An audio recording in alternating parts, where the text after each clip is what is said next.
It's not even solid. This is not solid. Mine's solid. Yeah. Yours looks pretty doughy. Right. Oh, by the way, we're live. Before, I don't know where you guys were going with that conversation. It was slightly Wait, we're live? metaphysical. It was metaphysical. Camera was on Nick. Hold on, And then it got I'm kind buying of a pickleball paddle. You're got buying a little pickleball competitive. paddle. Metaphysical got competitive. Steven's buying a pickleball paddle. I'm going to switch to him. What's he Okay, doing? guys, no promises on this one. We got a dog roaming around the cords. Things aren't working properly. Hell yeah. But we're gonna do here. it live. Target acquired.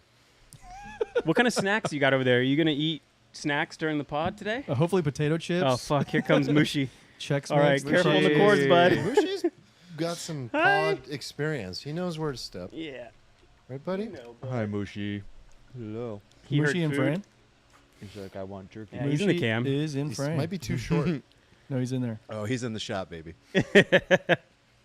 He might be too thick. Mushi's mommy's on the way to pick him up. I think I Okay. have to go down right now. All Drop right. him. Well, do your thing if you got to. Yeah. I think I'm going to go do that.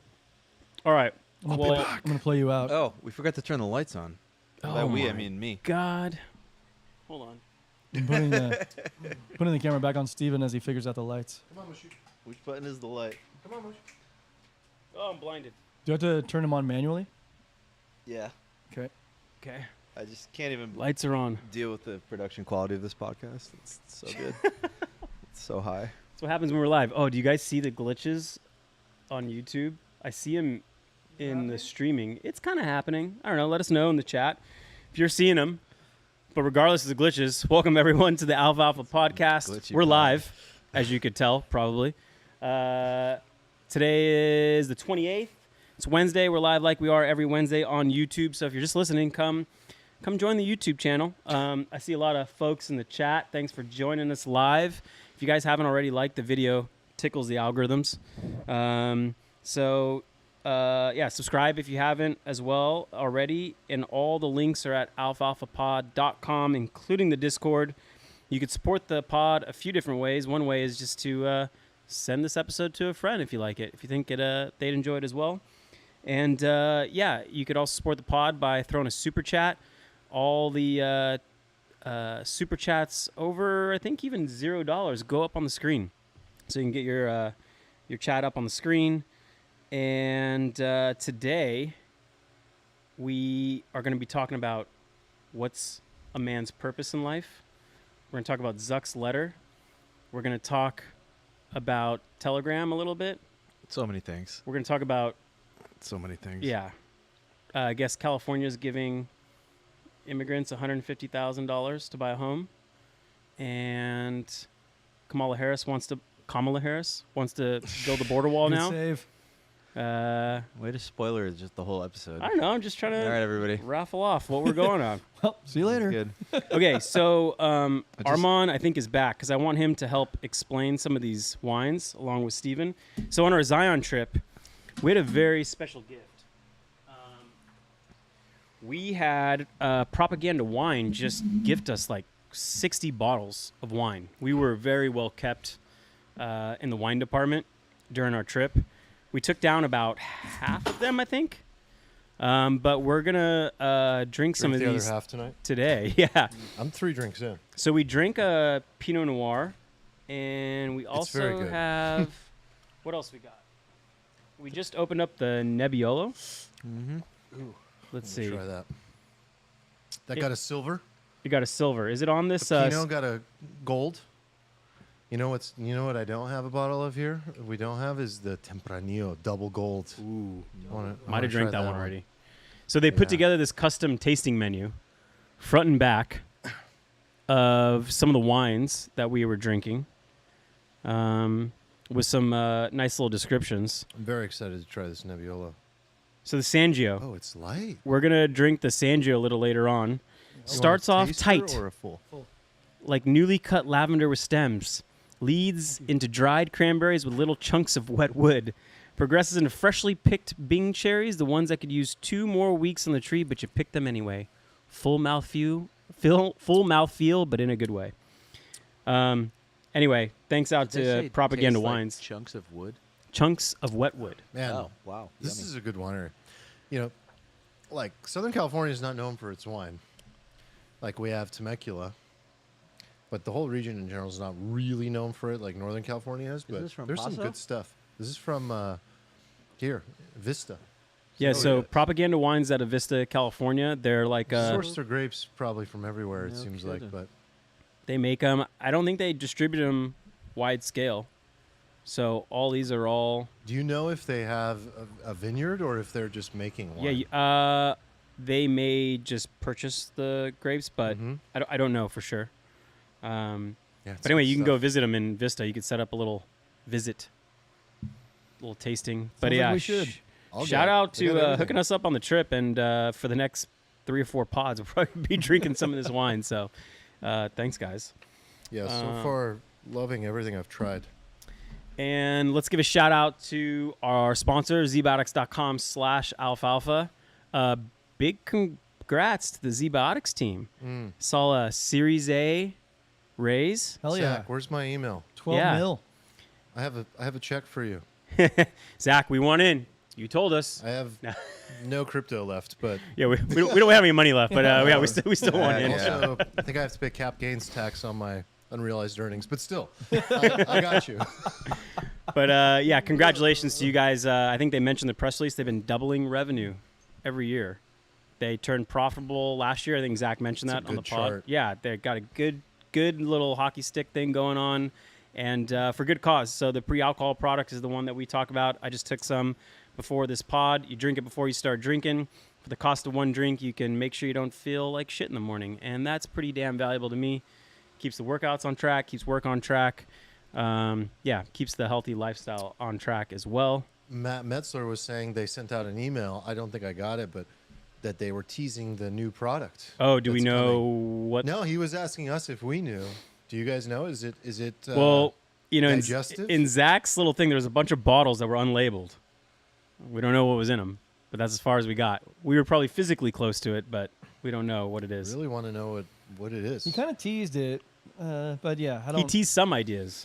Yeah. Yeah, I don't remember if I was like hoping for the lactose intolerance one, or if he agreed like, yes, that is the next one. I want don't a sugar recall one. exactly. It'd be amazing. What was that? No, imagine if like there was just like it just nukes all the sugar in your stomach. You just like mow candy. There was Wow. one that Nobody's he was like riffing on about sleep. Oh. So like for jet lag or for people who are Oh yeah. Like, he it could- was. you know Oh, that would crush it. use another genetically See, that's a modified category that probiotic. People would get excited about. Yeah, I is think sleep. underlying you're still effed, but like you could at least feel temporarily, better if you had to. Wow, if something like that actually worked, Just it would ease be the symptoms. Yeah. huge. Zach, take our Like, money. to sleep 4 hours but feel like you slept 8. Like that's the same marketing on the pre-alcohol. I mean, yeah, people would abuse that so much. We probably just violated like 10 FTC regulations, statutes. Sorry, guys. just guessing. These are all guesses. We're just riffing ourselves. Speculation. But anyway, yeah, use the code Alfalfa at checkout, guys. Get some percentages off, and yeah, try it. Give it to a friend. It's probably one of the best gifts you give a friend that likes to enjoy alcohol, I think. All right, boys. What are we talking about today? I have some alfalfa. Oh, hit me. Eager beaver. I've been thinking. Wow. The last episode of the Alfalfa podcast got a reception unlike anything I think I've ever seen. It was really interesting. So my alfalfa is to listen to the last episode and to make sure you get to the end, which is when Steven shared a lot about what was on his mind. And I have to thank you, Steven, for the gift of vulnerability. So vulnerable, dude. Yeah. Such a great Easter egg if you stayed late in the pod last time. And it's incredible because my alfalfa is, well, yes, listen to the episode, but the unlock that I had seeing the outpouring of what that did for people to hear somebody express honesty in a genuine way, in a vulnerable way, to be seen. So many people came out and were like, essentially saying something along the lines of like, I've been through something similar. And it meant so much to me to hear your version of that. And here's my version of that. And it's something Brene Brown has focused her work around, is that vulnerability is a gift for other people, and it opens the room and it equalizes us to the human experience. And so I think my real alfalfa is like, if you've ever been in a room where anybody gets vulnerable, you notice that immediately it gives permission for other people to become a little bit vulnerable and share and go like, yeah, I lost somebody too in that way, or I went through this in that way. And it just creates such a more honest conversation and connection between people. So it taught me that it showed me that, first of all, the community that we've created is just, it's incredible. It's truly incredible. I mean, so many people in Discord just coming out that had never spoken to us before, reaching out and saying, thank you, Stephen, and for being vulnerable. And thank you guys for the questions and comments and the alfalfa that we brought. A lot of people also brought up how impactful the comment about a man's worth being sort of valued internally based on his ability to provide, his ability to what he has in his bank account, what he has in his portfolio, and how much we derive our sense of worth from that. And it was just something I said, you know, because I felt it in that moment, but I didn't realize how much other people go through that same thing as well. And so it was really interesting to me. The whole thing was really interesting. Awesome. Thanks, Steven. Yeah. Thanks for that share, dude. Thanks for the gift. You're welcome. And thanks to the community. I have my vulnerable glasses on today. Yeah, you do. Well, it comes. Clark Kent. It comes especially helpful writing when songs and poems in the coffee shop. No, I was gonna say that for someone who comes off as invincible. I mean, you look like Superman right now. So Literally. Did you think about that? Like, did you see the impact it had? Yeah, it was interesting. It honestly helped me a lot because I don't know. Sometimes you just wonder if like anybody cares about like this or anything, and it showed that a lot of people cared. It was an interesting filter to find out like who actually like listens to the podcast. Because I got a lot of messages from people, some who I didn't expect, and it just felt nice to have support, I guess. So A lot of support. You also do have friends, in case you didn't notice, every week. I know you want more, but and you have friends out there on the Discord as well. I mean, the community really showed that this whole thing is based on a friendship. It was Nick that said when we did the Bankless interview that the listener, the community member, is like the fifth person of this group member of this podcast. It's an extension of ourselves. It's like getting to listen. And so many times when I meet people from the community, they're like, I feel like you're my friend. Like, I know you. I know so much about you guys, and it means a lot to us. So please never stop. And that little comment of just like, please never stop, that's enough for me. The best compliment is like, I was yelling at you guys in my car as I was listening, like a friend. Like, you idiots. You're missing the whole point. There's a lot of those too. I like those. All right, guys. Well, let's get into it. Wait, any other alfalfa? I did, but I need to do more research on it. Oh, okay. Yeah, like I had Need the one. data? Yeah, there was I saw a Dune dashboard posted about Polymarket, and it kind of filtered out some of the bigger whales on there, the guys who had the most profitable trades in Polymarket. And so at first glance, it looked amazing, but I need to just go and double check it. I would love to know like how much the biggest Polymarket goats are up. Probably massive. Like, are they up millions? No, like in percentage terms. Percentage terms, probably.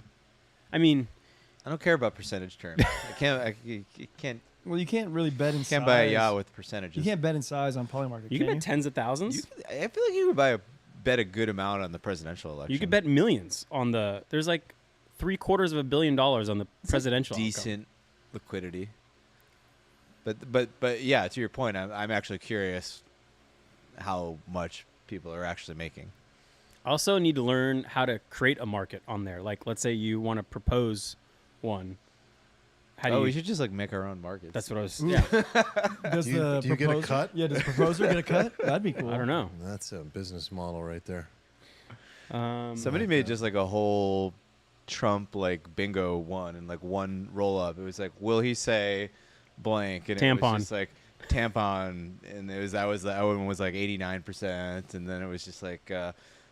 I feel like one of them was just like border, like one of them was like border 50 times, it was border 25 times, border like. Okay, 10 so times. I don't want to dig too down into this, but like, who is the arbiter of success or failure in that? Like, who did he say border 25 times or not? That's a good question, actually. I don't.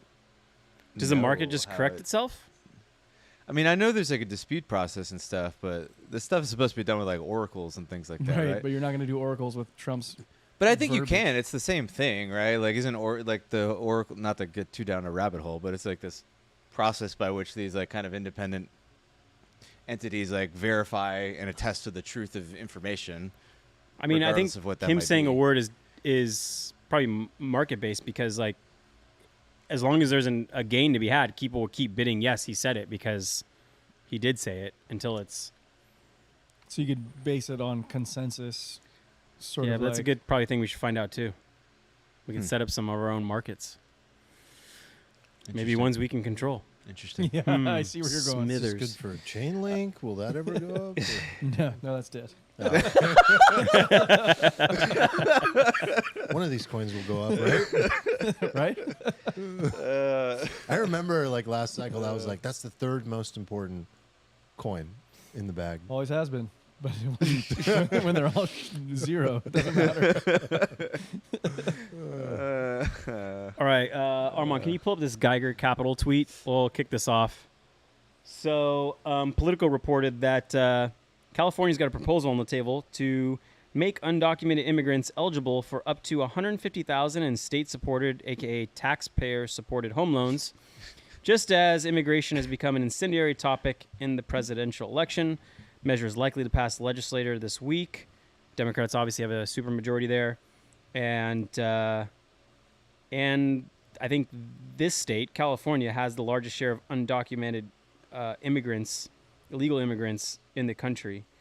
So, This can't be Yeah. real. What the fuck? So I mean, when we had it on here, I was like, no, I'm. Not, this is probably somebody on Twitter just taking something out of context. So I kind of put it in, and researched it, and it looks like it's actually correct. Like, yeah, Like this tweet is accurate that California did propose this and it's likely to pass. so it has passed the Senate, like 23-11, like not even close. So Newsom still has to sign it. It is a lottery system, though. What the So fuck, you can't though? just get, like, everybody can't just get 150 grand. But, like, some people can apply, and then the state... I love when you did the state thing. Like, that's my favorite thing, when it's like, the state is giving you, and you're like, nope. no, it's it's not- taxpayer it's not the money. state. Okay, you remember that scene in The Big Short where Ryan Gosling's got the Jenga set, and he's talking about the like triple C loans and the triple B Love that loans, scene. and it's a whole Jenga shit, and So the triple good. C's getting packaged with the Dog A's. shit. Dog shit. He throws them all in the garbage. Dog Like, shit. this has got to be one of the most dog shit loan packages. Like, how do you securitize this? Is it just with taxpayer money? Or does someone have to come in and back this? Like, yeah, I'll take a Right. 14% yield. That's true. Like, what do? They give you the down payment, and they're like, congrats, you've purchased the house. And then how do you pay for it? Yeah, exactly. Like, and who- who's gonna actually like follow Well, through? Hold on. Undocumented workers are probably the hardest working. I would agree, but like you can't necessarily But if prove you their can't income. afford the down payment, and you get the down payment, you still have to pay the mortgage, right? Right. So So they can maybe pay the monthly. I'm actually less worried about like the loan terms than I am about the whole. Why would you fucking do this to begin with? What's the? this is a good question. Like, why do people? Like, who are these people who are doing this, and why are they? Makes doing a ton of sense to me. Okay, go on. It's not Hits a blunt. serious proposal from serious people. It is designed to hit at this idea that we don't, as documented citizens, we have so many privileges. And we have so many people here in the state who are suffering that deserve to be here.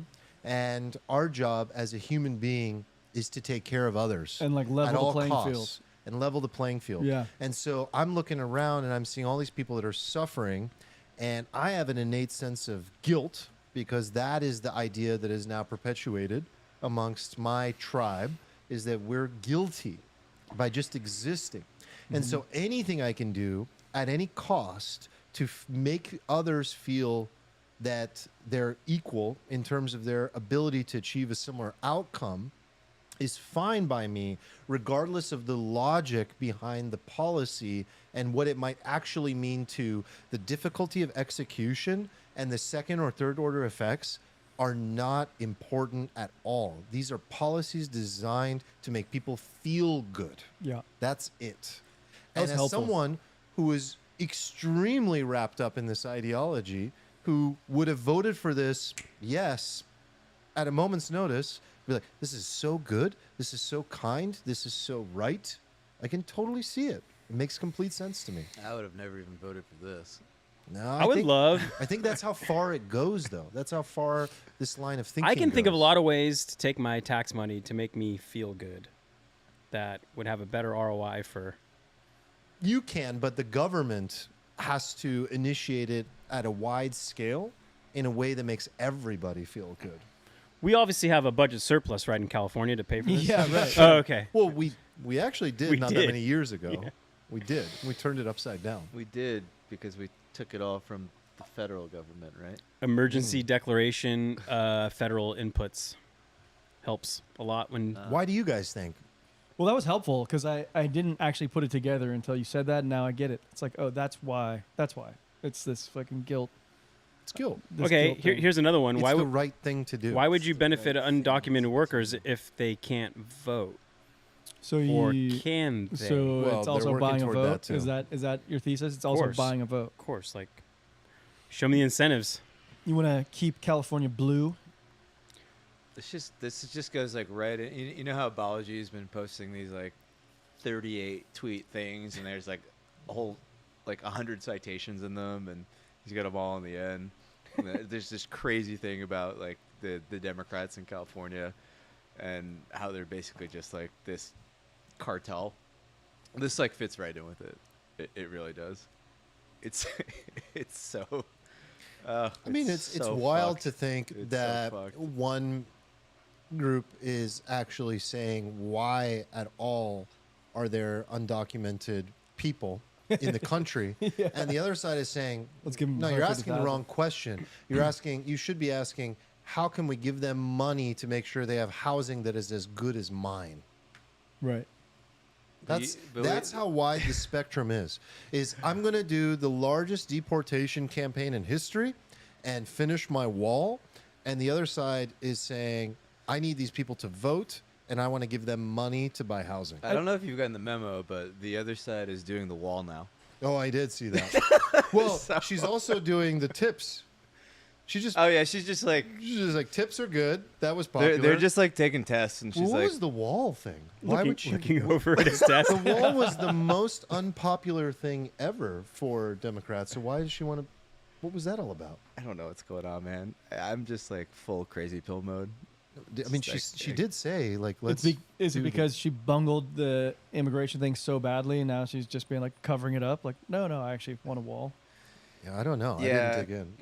I mean, kind of like I think the going thought is okay. There's sort of like basically essentially no policy. Try to be a chameleon, and then you just say shit to make the moderates vote for you, and then the people on your side, it's just like wink, wink. We're just gonna win, and people are like, okay, and then it's just this kind of game everybody's playing where they know what's up. It's like you know what's up. You know what's up. You know what I'm doing. Well, hold on. I think you just nailed it, and it applies to all of this, which is you say shit to make moderates vote for you, make people vote for you. Like that's the whole incentive That behind all time this of the stuff. season. It's all of this, like the 150,000 to an undocumented immigrant. It's like to get votes. I think this is different though. Like Trump is like actually going to build the wall. Like the man really loves the wall.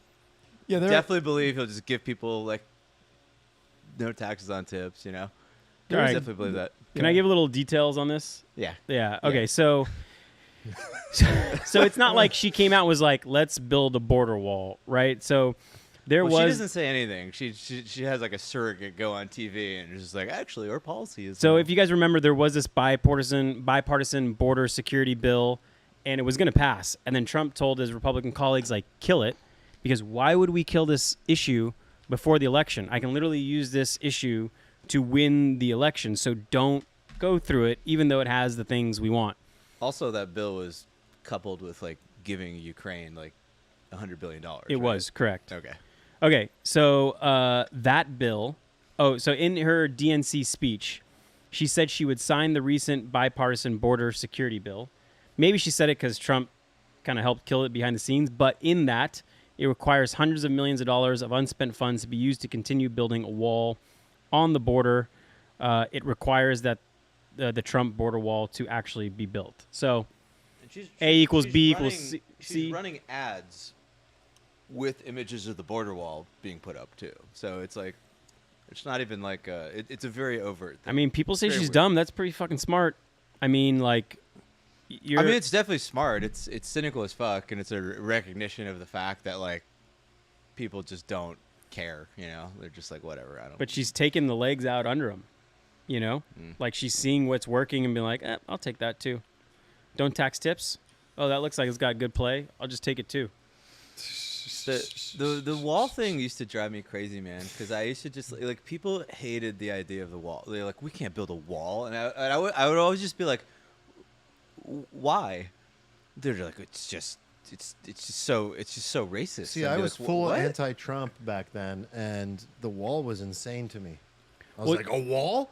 You racist. But do you Like, know why it was was so insane? racist It was to his me. See, I was delivery. anti-Trump, but like I was like, yeah, we should have a wall. Like, and that makes sense. Like, why wouldn't you have a wall there? Yeah, like, It's like there's we have no wall- border if there's we no got a wall. lot of walls everywhere. Walls are pretty effective. Got them on our house.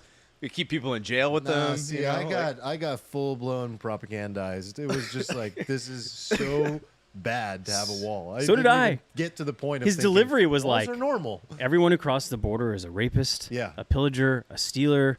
And I was like, whoa, I've never heard We're gonna keep a out the bad politician hombres. say those words bad hombres. in conjunction with the border wall. I gotta say, the best response ever was Mexican people wearing bad hombres shirts. Like, that was pretty badass. Were any of you guys with me when we went to, I think maybe you were, when we went to Tijuana to watch Tijuana. Cholos. the Cholos game? We They have a almost got professional attacked. soccer team. And it was like 2 days after Trump got elected.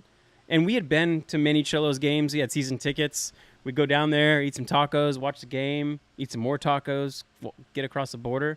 And yeah, that particular game, we were was not hostile. welcome. That game. It was like Americans were. Yeah, they did not like us. But I feel like a lot of the Mexicans, they've come around. No, it's now, calmed. right? It's They've calmed come down. around. Again, it's all the media.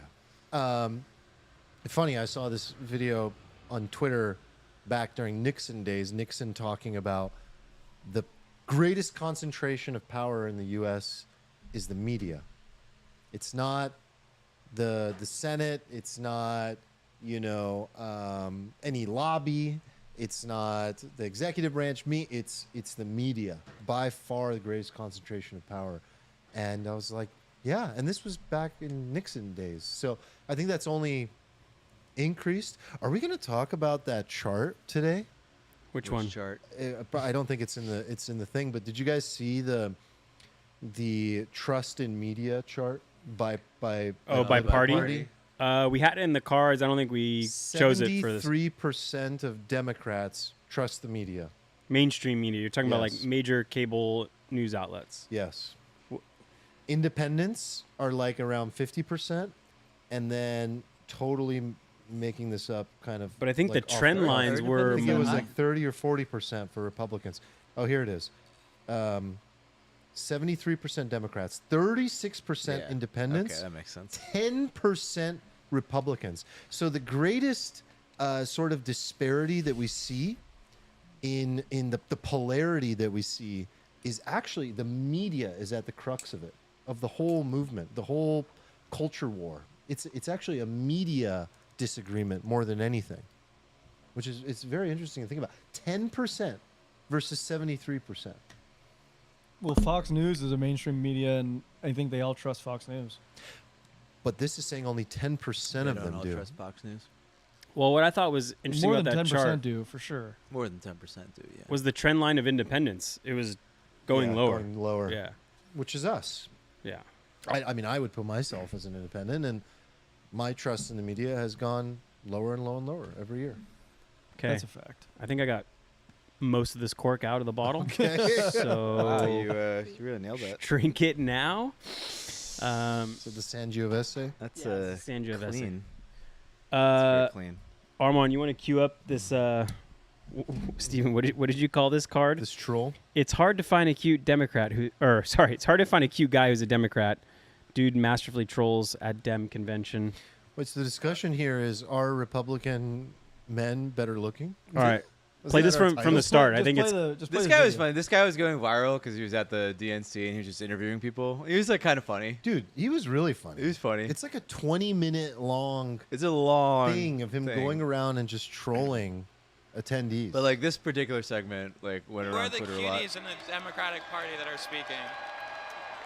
Oh, I don't know. Talk to anyone who lives in D.C. It's hard to find a cute Democrat.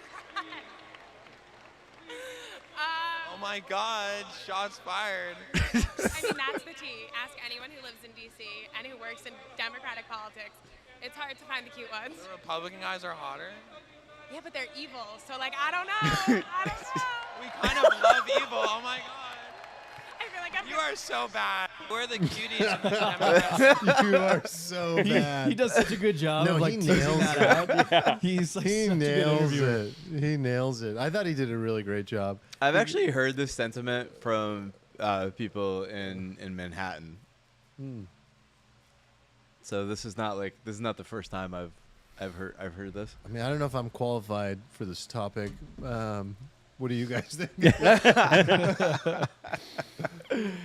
to ask women and people attracted to men, but it's funny because like he went around doing this on many different topics. He did this on tips. He did this on drugs.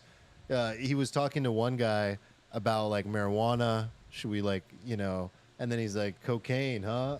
Oh yeah, let's just legalize everything. And he was just trolling on every topic. It was hilarious. This guy was on fire. Yeah. I mean, like, there's some like truth to what he's saying, in that like this is how like the internet view. Like if you view like the memes, right? Like the meme is like the right wing guy. He's like at the gym. He's super buff, and then the left wing guy is like a vegan. And he's like super thin, like has some weird beard or something. I don't know how close to reality that is, but like that is perception. And I have heard that. I have heard this from women. Really? I have heard this. Yes. like there's a masculinity divide across parties. Oh yeah, for sure. Have we measured For T sure. levels? Ooh, that'd be interesting. There is a masculinity divide. Like you There actually is. saw this on display. Like look at the DNC. Like look at the men they put up, right? The men that the DNC puts up, like Kamala's husband or Walls, they're like like the 90s like sitcom dad. Yes. Remember the 90s sitcom dad? He was like, "Oh shucks, I'm just such a fucking idiot because I'm a dude and like my wife is really smart and I'm just gonna fall down this flight of stairs." Like that was like That's every sitcom. yeah, like this was like a thing that started happening kind of in the 90s. They just turned like all of the men in sitcoms into like Peter Griffins, basically Homer Simpsons, and it just like became a thing. And that's kind of like what like the Doug Emhoff, like Tim Walz kind of vibe is. It's just like, well, I'm just a white dude, so don't listen to me. Let's listen to these smart women over here. I'm just going to go hit my head against this wall. And then, like, the Republican convention is just, like, Hulk Hogan just coming down and, like... Ripping his shirt off. Just ripping his shirt off. It's just coming down from the rafters, and there's, like, guns, and, like, it's just, like, such a funny split. It's I a was funny I was just split. wondering, like, how that happened. Like, I mean, why did that happen? I think you could make an argument that Republican values tend to be more masculine, right? Like strong military, law and order, more conservative social values, I guess. Independence, sovereignty, self-reliance is typically, I think, kind of word clouded into Republicans. Definitely. Hunting, But not even like activities, just like what they believe in. Like, leave me Yeah. alone, get out of my business, I'll take care of myself. Where Democrats, they care about social welfare, health care, equality, women's rights. I think also the women's right to choose also kind of like splits that pretty definitively. Maybe they're more community oriented, inclusive. So maybe you just see more feminine characteristics and some of the values that Democrats have, and more masculine. Are they community oriented? I mean, no. I'm just take it for face value. Just asking questions. Yeah, I know. I get where you're going, and like I just think on face value, you could divide it that way. There's another argument that you can make where, Democrats prefer to outsource the paternal responsibilities to the government. So like, education is one, healthcare, economic interventions, like where normally there would be like a. If you imagine the ideal household, it would be, a paternal figure. The traditional household. Not perfect. Traditional. Flip this? Like, are conservative girls hotter? I feel like conservative girls are hotter. They are, right? They are. Yeah. Especially in Like, a very generic like if you turn There on are many hot liberal girls. No, I'm gonna fight There back are on many hot liberal girls, but the median. No. The Republicans have this like prototype. They like to Republicans push have up. a monopoly on They hot push people up. now. Ooh, No. this is interesting. I mean, look. Outliers.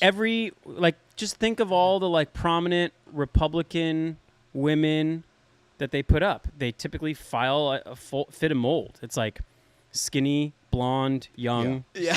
and you're like, oh, and so you just get this feeling Right. that it might be true, but it's definitely not. Like it's just for some reason.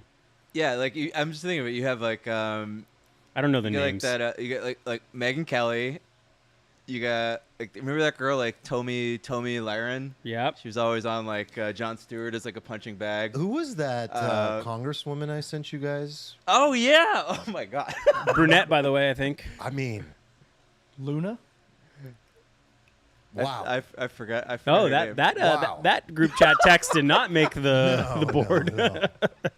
No. I forgot her name. She's She did a photo shoot on like a king's throne in camo gear, holding like she's a just. Florida congresswoman. I think Ohio. Florida. Okay, Florida. And Had to be Florida or, one like, of the Idaho. first Mexican American Florida, or the youngest Mexican American congresswoman, and former model. I feel like it makes sense because I also I feel like the modern left like kind of also like hates beauty. Like that's like the vibe I get, right? They're just like, yes, like Talk about just, a like hot take. we love like fat people, and like if you don't love fat people, you suck. You should kill yourself. Can I borrow your food? And- I'm just gonna throw it on the Mona Lisa for a second. Yeah, and throwing shit on the rotate- Mona Lisa. It's just like I don't know. Like that's like the vibe I get. So it maybe that's why it's self-sorting that way. Okay, interesting. So you think it's like part of the ethos is a lack of celebration of beauty? I think there is something like kind of old school conservative about like just the idea of like traditional beauty. Yeah. I guess it's in the word traditional because you're Yeah. celebrating like a thing that's like existed and kind of glorifying it. Sure.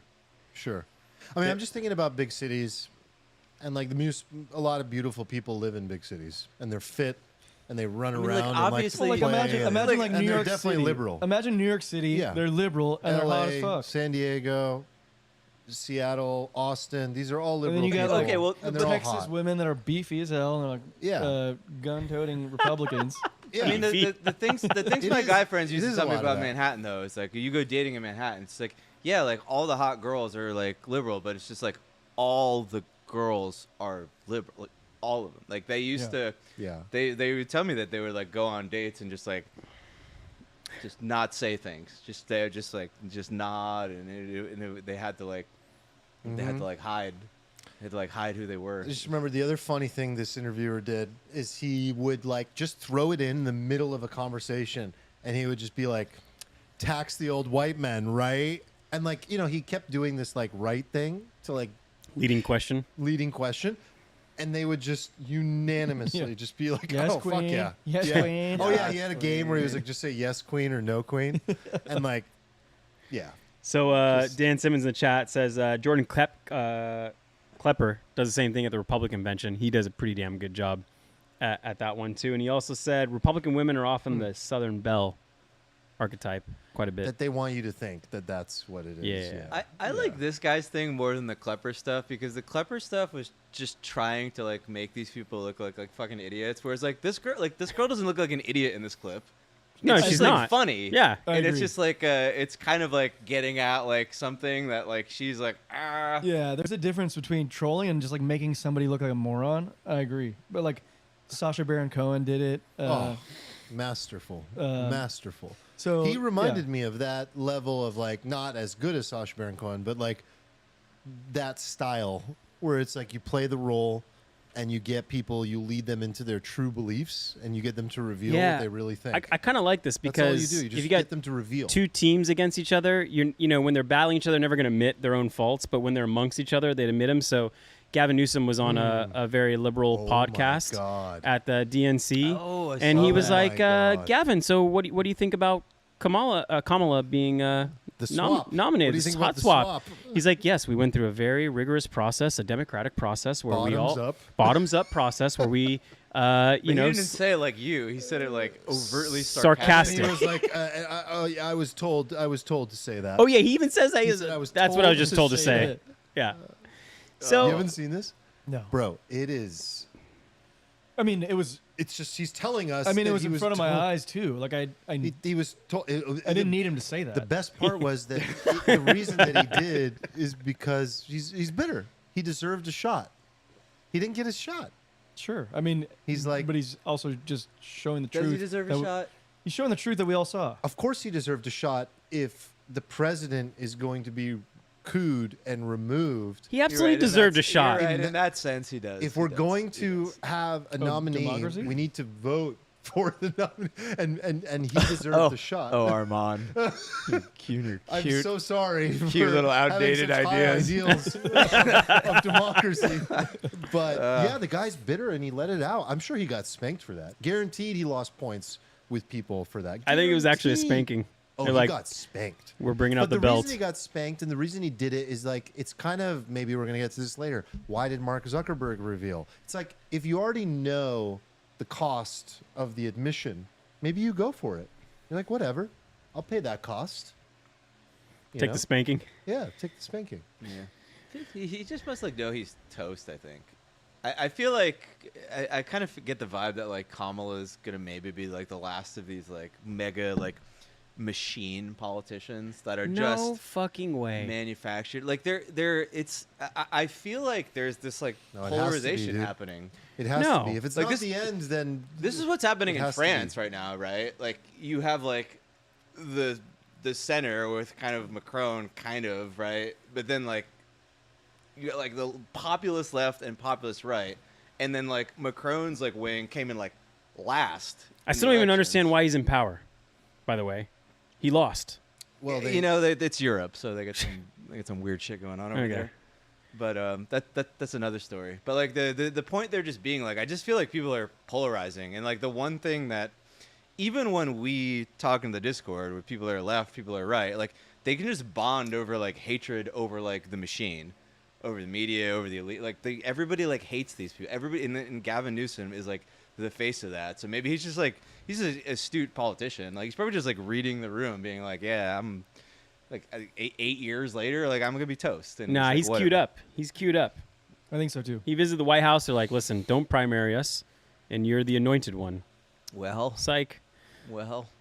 Okay, before we get on the next topic that Armand queued up, Elevate Bliss says, love Jordan Klepper. His interviews at Trump events are incredible. Corby says, come to rural America, boys. ooh, can we do some wide? is Pull-ups? Corby in rural America? Corby, where do you reside? Where are Dude, you? Corby, I did some wide pull-ups and I'm still sore. I've been doing just like Hold on, chin-ups connect those and dots for regular us. Did pull-ups. Corby recommend that to us? Yeah, Corby's like apparently like a fucking beast. Is he? He's just doing like weighted pull-ups. He's like, this is easy. He just did a He's set of like- like 17, 15, Yeah, 12, he's 10. like, yeah, I did. Well, no, sorry, he wasn't doing weighted, and he was looking for something a little tougher to mix it up. And then Tom Nom Nom was like, try weighted, so he tried weighted, And then he went back to unweighted, and he was like, holy shit, like I just ripped. Kyle used to have Nick and I do that. It's been a long time since we've had Kyle K. Yeah, Bogues. shows. But I haven't been It does. It does. been doing the wides, and I did the wides, and literally like multiple new muscles have activated and are very sore. Yeah, you guys used to be a lot So more thank you for jacked. that. Are we gonna do pull-up competition at permissionless? Maybe Ooh, yeah. I will not that'd be pretty entering douchey. How many can you do right now? A lot. Yeah.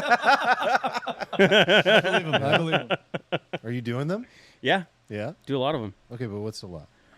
I don't know. I could probably pull out like a set of like 20-ish. Damn. Nice. I can do some weighted chin-ups. I don't do the weighted pull-ups. I do weighted chin-ups. So when maybe you I did should the try 20, those were pull-ups or chin-ups? pull-ups. Normal grip? Hook grip, like with my thumb around the Yeah, bar, like- not underneath. Yeah, like I mean, like your width. Oh, yeah, just straight bar. Okay. I did some I think I wide can ones do, today. Like 19 right now, Okay. I don't believe you. and I did 14 wide, but I hadn't done wide in like 2 years, so Okay. I'm nervous. No, Nick is a beast. I know he weighs like 4 pounds. Of course he's gonna lift himself. Shit. Nick is Check a my beast. scale, dude. Yeah, But when I we were with believe Nick Kyle, can do a lot of when we were with Yeah. Kyle, I did 24 weighted. That's beastly. That's like I think I awesome. had a 25 pound. Yeah, if you guys want to check out our trainer, he's Yeah, K Bogues on YouTube, and he stopped training us because, and you'll see how many subscribers you guys got, like 500,000 subscribers. He's like, hey boys, this little hourly thing is totally not worth my time. Yeah. Shoe off. Yeah, well, he had like 500 subscribers when we were with him, and then he just steadily kept. He just went viral one day, and he You think we just should stopped ask him? in- You think we should ask him how to grow a YouTube channel? He's like, well, get amazing muscles, 8-pack, show them off every day.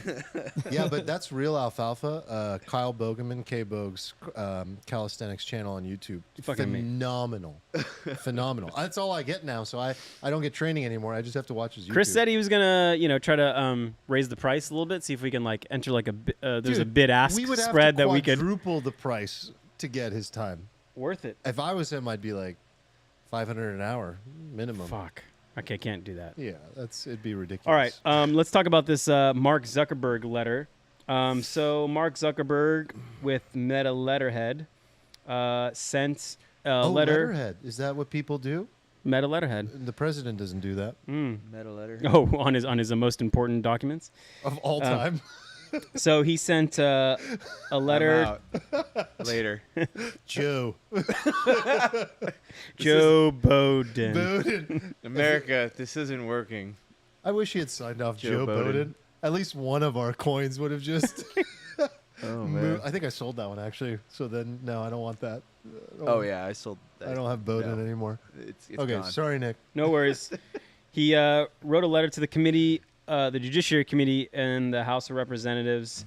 And we're not going to read the whole thing. It's up on the screen. But basically, he said the Biden-Harris administration pressured Facebook to censor Americans, specifically, I think, about the New York Post Hunter laptop. And there was one other thing. COVID. Second, Facebook censored Americans themselves, like them talking about it or amplifying the story. Third, Facebook throttled the Hunter Biden laptop story. He also apologizes in the letter. He talks about his previous donations for election security and how they, although were not intended to be bipartisan, they were perceived that way. And he does not even want that to happen again. He will no longer make any related types of donations. But basically, he's saying what we all kind of knew to this point. But why would he write this letter, almost like a confessional letter, saying, we did all the things that you said we were doing, and now I'm putting it in writing to Congress, letting him know we did censor, we were forced by the government to censor, and we regret it. And We're we will no longer be cooperating. Yes, so essentially, is the statement. so It's just the, why? It's just the based Zuck like character arc, you know. So So based by Meta. Patrick Bet David, who's probably known for being pretty conservative, right? I don't know what he's known for, but he's known for that at least. Persian. That's a safe summary. Yeah. Safe summary. Fellow, He's- fellow Persian media man. Except is he's Persian, got yeah. he's got some real Wait, subs though. Is he Persian or Turkish? Very. He's Persian. He was born in Iran. White Beamer in the parking lot. Oh, No, okay. I don't know if he's got a Sorry. white Beamer. I remember the video that made him go viral like 10 years ago. It was super interesting. It was like his whole, sorry, just quick sidebar, but it's amazing what can cause like an empire to be created. It was like maybe 10 or 15 years ago. He made a video about success. So he was like an internet entrepreneur, like an online marketer type, Went Nick. viral with a video on success. He made a video of like himself, nice car, talking about the journey, living in his car to then eventually buying a nice car and like the entrepreneurial grind. And it wasn't high production. It was like 2-3 minutes of motivation. And it was just like, wow, everyone for some reason shared it. It was very viral and inspiring. And then all of a sudden, he had attention and he has turned it into what you see today. It's a really cool, Damn, like that's all crazy. it takes is one moment sometimes. It's really interesting And to then see. he, But he's a Crazy that you phenomenal. take that moment and then just go like full and right boom, wing. he's a and boom, you're phenomenal interviewing the president. interviewer. Like he really preps. You can tell how much he cares and how much he preps and how he's very intense. And like he just shows up with that like very alpha, intense Persian, like big He's, guy. he's energy. very Persian. He's like, very he Persian. just asks like Yeah. very direct questions. You're Yeah. just like, Yeah. so I'm But I'm it works, uncomfortable and without people direct seem questions. to really like that they just get right to the core of it. But so his 3 reasons, Nick, were One. interesting. Yeah, you want to read them off? Yeah, he just said he either admitted to this because he's being honorable, he's done with the Democratic Party, or he's getting ahead of a whistleblower.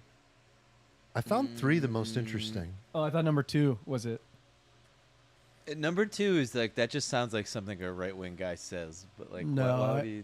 I thought it was number 2 for sure. You think he's just like he's just going like Elon arc and he's Kind gonna of. start just Well, I kind of just like broadly see a trend where like moderates would I'm guessing he would consider himself a moderate.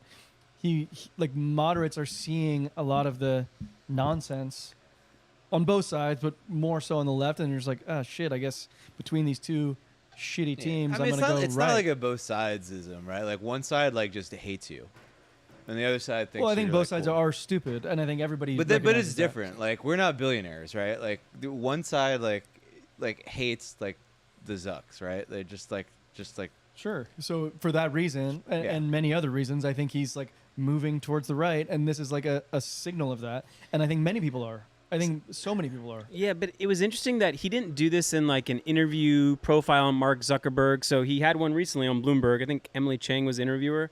And it's like going into Zuck's like changing glow up, like he used to look this like evil robot nerdy guy, and Yeah. now he's like He's wearing like a chain. And yeah. And so she super was fascinating to talking to him watch. about it, and she asked him about the Trump attempted assassination. He was like, I think he's kind of badass, like to react that way in that moment, and he could have in that interview talked about the same things. Maybe he did. I didn't watch like the whole like special on it, but I find it interesting that he did it on Meta Letterhead because like his ultimate accountability is to shareholders.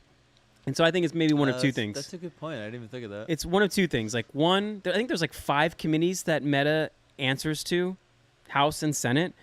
Maybe he's just playing the probabilities. Like after this election, Republicans could have the House and the Senate, and they're going to be my overlords for the next 4 years. So no harm in putting this out But there. it's a coin flip.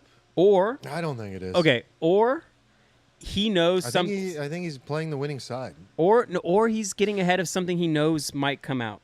That's Either number a, 3, a, yeah. a lawsuit, Number 3, yeah. whistleblower, and he's just putting the cards out on the table so that when that thing comes, it's just like a deflated balloon. I would pick number 3 as most probable. Yeah, For sure. He's getting ahead of a whistleblower. Can I say something about this whole thing though? Like the Democratic Party pressuring him to censor and everything. Like like obviously that is not something that I would want to condone. But for a long time, the Republican Party I noticed was doing things that I wouldn't really condone, but they were like winning the battle, and I was like actually like applauding them for winning. So like gerrymandering, a couple cycles ago, the Republicans just fucking swept with gerrymandering. Yes, and I they was did. like, oh wow, you guys are actually just playing the game better. And then I see something like this, I'm like, oh well, the Dems are actually playing pretty good here. Like the Dems are actually fighting good. Like it's actually kind of working, and it's not to say that it's like correct, but Do you think there should be like laws, rules of warfare? And is there a line? Where do you go that's too far? Because as like somebody does something like gerrymandering, then it forces somebody to do something further, and then further and further. Like where do you draw the line? I don't know, but like killing people. I guess we've identified that the incentives are to win. Yeah. So like, and we've also learned that the incentives are the rewards are so incredibly high that they spent how much this election? Yeah, what's the $1 cost? billion? I mean, Kamala's $2 raised like billion? $500 million, and so she's going to spend that from 3 or 4 weeks prior up until November. Didn't we talk about this last episode though, or maybe it was like We were talking about it in Steven- the Discord. Somebody. yeah, it was like it mentioned it. used to be like $100 million. Yeah, now it's like $2 billion. it's like a 10x. You need billions of dollars, multiple billions to win Spending it. billions of dollars to win. So what is that worth? There clearly must be a lot of. What's crazy is that they're going to spend a couple $1 billion for like a subset of like 100,000 people, right? That might Right. decide this election. So like your dollar per vote that you're trying to win is obscene. But like honestly, if this was like a stock, I would tell you that stock's cheap. Which stock? Like a couple billion for the presidency of like the. Oh, agree. most That's why powerful the country money's in the world. getting thrown in there. Seems cheap still. Like sadly, like Okay, so this number's going to be 10x this. Pretty So soon. based on the incentives, I can tell where it's going. Where it's like, donor money is going to come in, and they're just going to hand it to the swing state electorate, like the voters. They're just going to hand it to them. Be like, vote for me. Right. I think Be that's where it's easier. Go. I think that's where it's going to go. You don't have to run these stupid ads. Yeah, there is a dollar amount where you're just like. Have you guys ever- "So, I could you be want a new bought. car? I could be bought easily. Did you just like uncover Alpha? We need to move to like.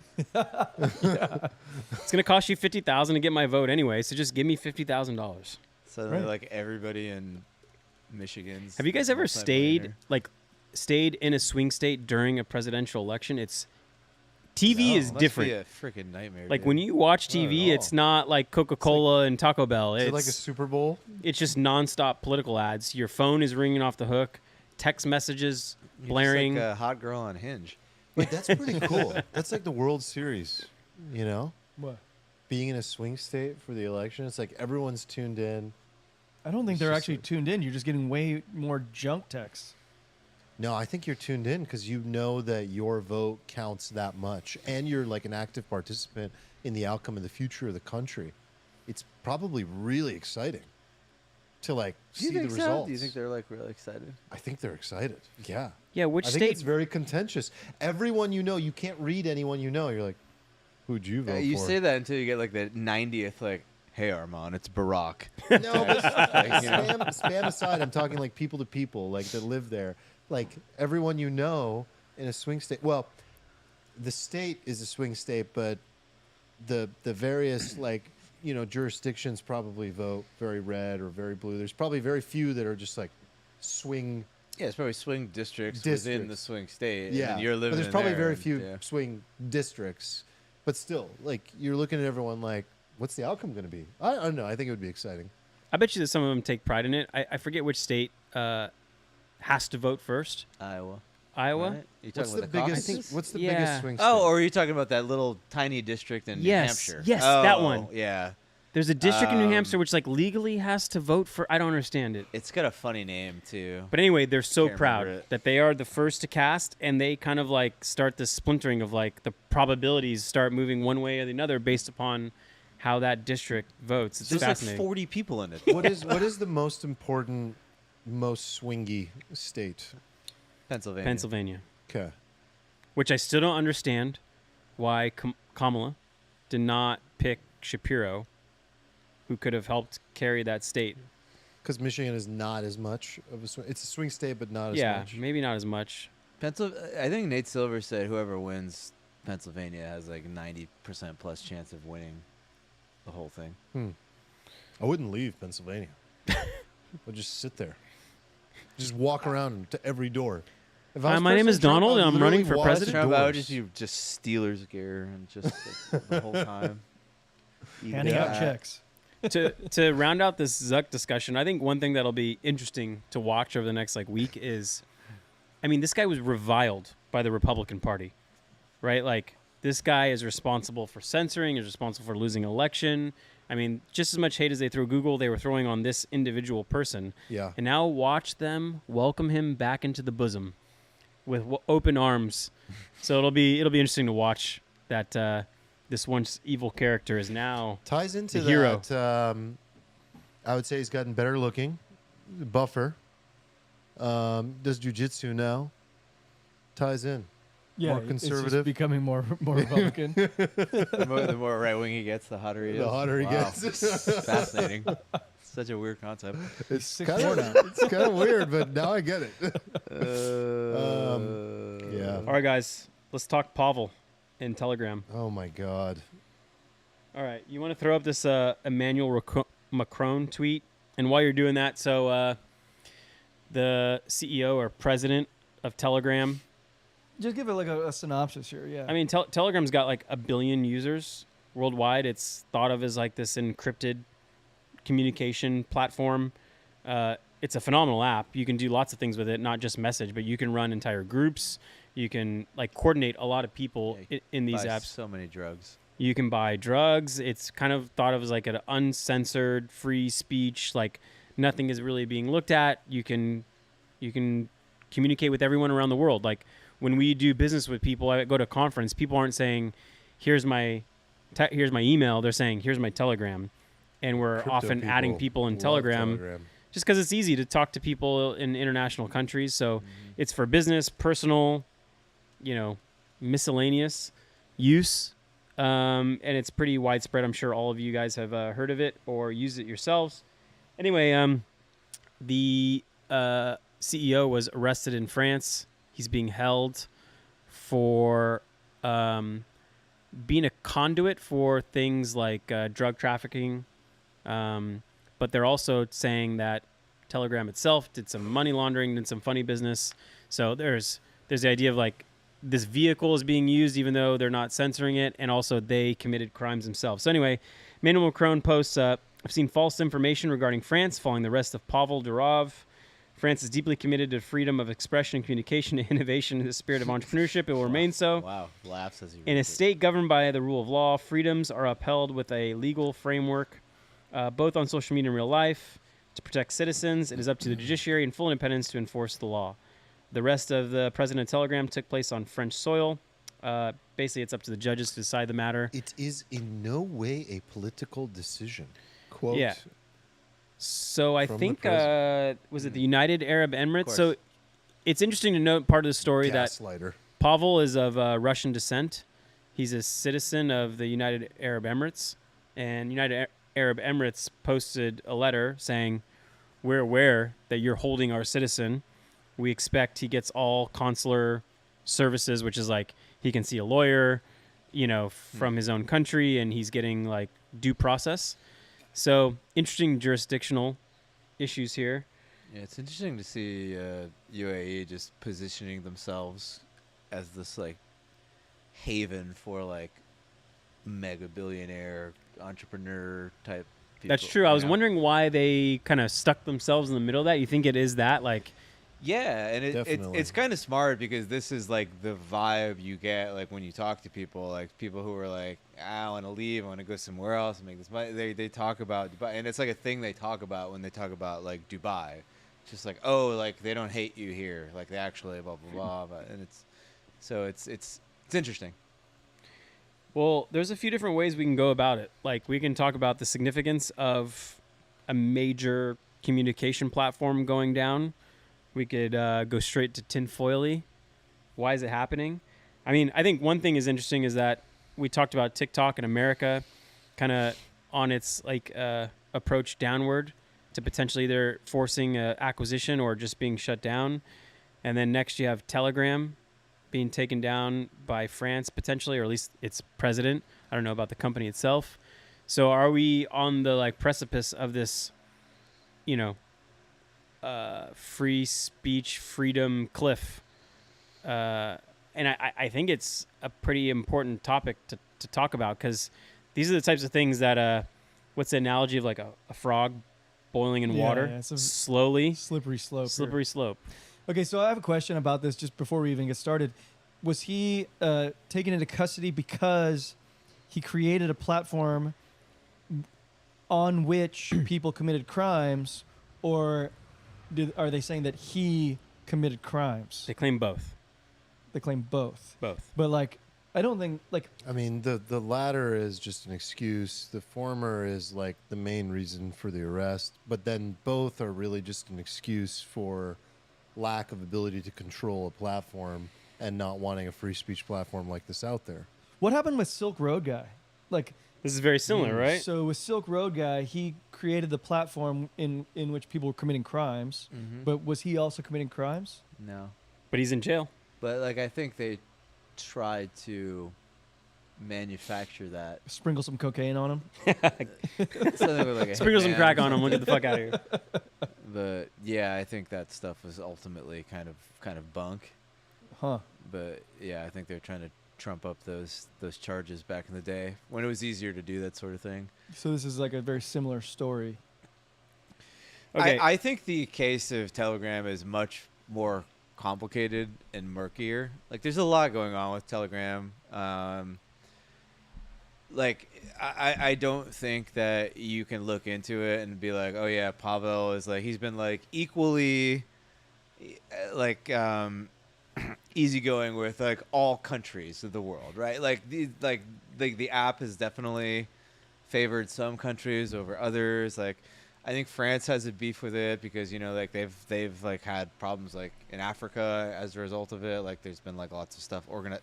Like, there's a lot of stuff that happens on Telegram, right? Like, so like the Wagner group or whatever in Russia, like they kind of organize all their stuff on there. It's like the main source of information for stuff like coming out of Gaza and stuff like that. So like all of these kind of like groups that exist like outside of the circle of like kind of like the Western call little like bubble that we live in. Quasi-terrorist organizations. Well, yeah, and I'll let you finish, but I have some kind of complimentary to what you're saying. Yeah, I mean, but that's just like my point. Like, it's just like France and like Macron, right? Is just like this symbol of like just establishment, like liberal elitist sort of politics, to the point where like he's just like existing in France as like the number 3 party now. He's like not even like like his party is like not even coming in second place in elections, right? And they're sort of like clinging to this like power, and like there's this like kind of bubble of the world as they see it. There's these particular in groups and out groups, and like Telegram, I don't think has been like serving like his like little in bubble in the same way that they serve like the out bubble. Not that I'm even saying there's anything wrong with that, but I'm saying like that is definitely a thing that's happening. Yeah. So I'd say this is you made it more broad, but I'd say this is like a Ukraine-Russia issue. So like if you think back, like Macron is one of the first European leaders to say, we're going to have boots on the ground supporting Ukraine. We will like make sure Ukraine wins. He's been very adamant and outspoken about making sure they have all the weapons and even NATO personnel. Now, I think this is like a wartime decision. And what do you do in war? You throw out the rules. And why is it a wartime decision? Because Telegram is the communication platform for the Russian military. I'm not even talking about like getting out messages. I'm talking about like command structures, like battlefield, how they communicate to their squads and squadrons on how to move tanks. Battlefield drones are communicated over Telegram in groups. Intel assets are coordinated in Telegram. I mean, it's mind-blowing that this country uses this like open platform to communicate and not only propaganda, but I'm talking about real command and control level communication. So I saw one guy who characterized it as the entire Russian intelligence network in Europe may collapse. So he likened it to imagine you captured the head of comms for a military. You captured the flag and be like, now we own this asset, we control it. And so I think it's like a wartime decision. It doesn't matter what the rules, that you just need to win, and this is a way for him to win. The one part I find very confusing about this that I don't understand is why the fuck was he stopping in France? He knows. So what Balaji was tweeting about was that like he was saying like Emmanuel, like he's Balaji said basically that Pavel said that Emmanuel Macron had like invited him to dinner and basically like scammed him into coming into the country. Come to dinner, cuffs. Wartime Balaji decision. made some like 28 tweet thread about like entrapment or something, and I couldn't read it because I had stuff to do. But Because like, it was 4 hours long. Yes, like so, but I know that's out there if anybody wants to look into that for sure. I also saw somebody made like a funny parody post where like this man has been arrested and taken into custody for facilitating communications amongst like, criminals and drug traffickers, blah blah blah, and it was like the CEO of Bic Pens, who's like a French guy.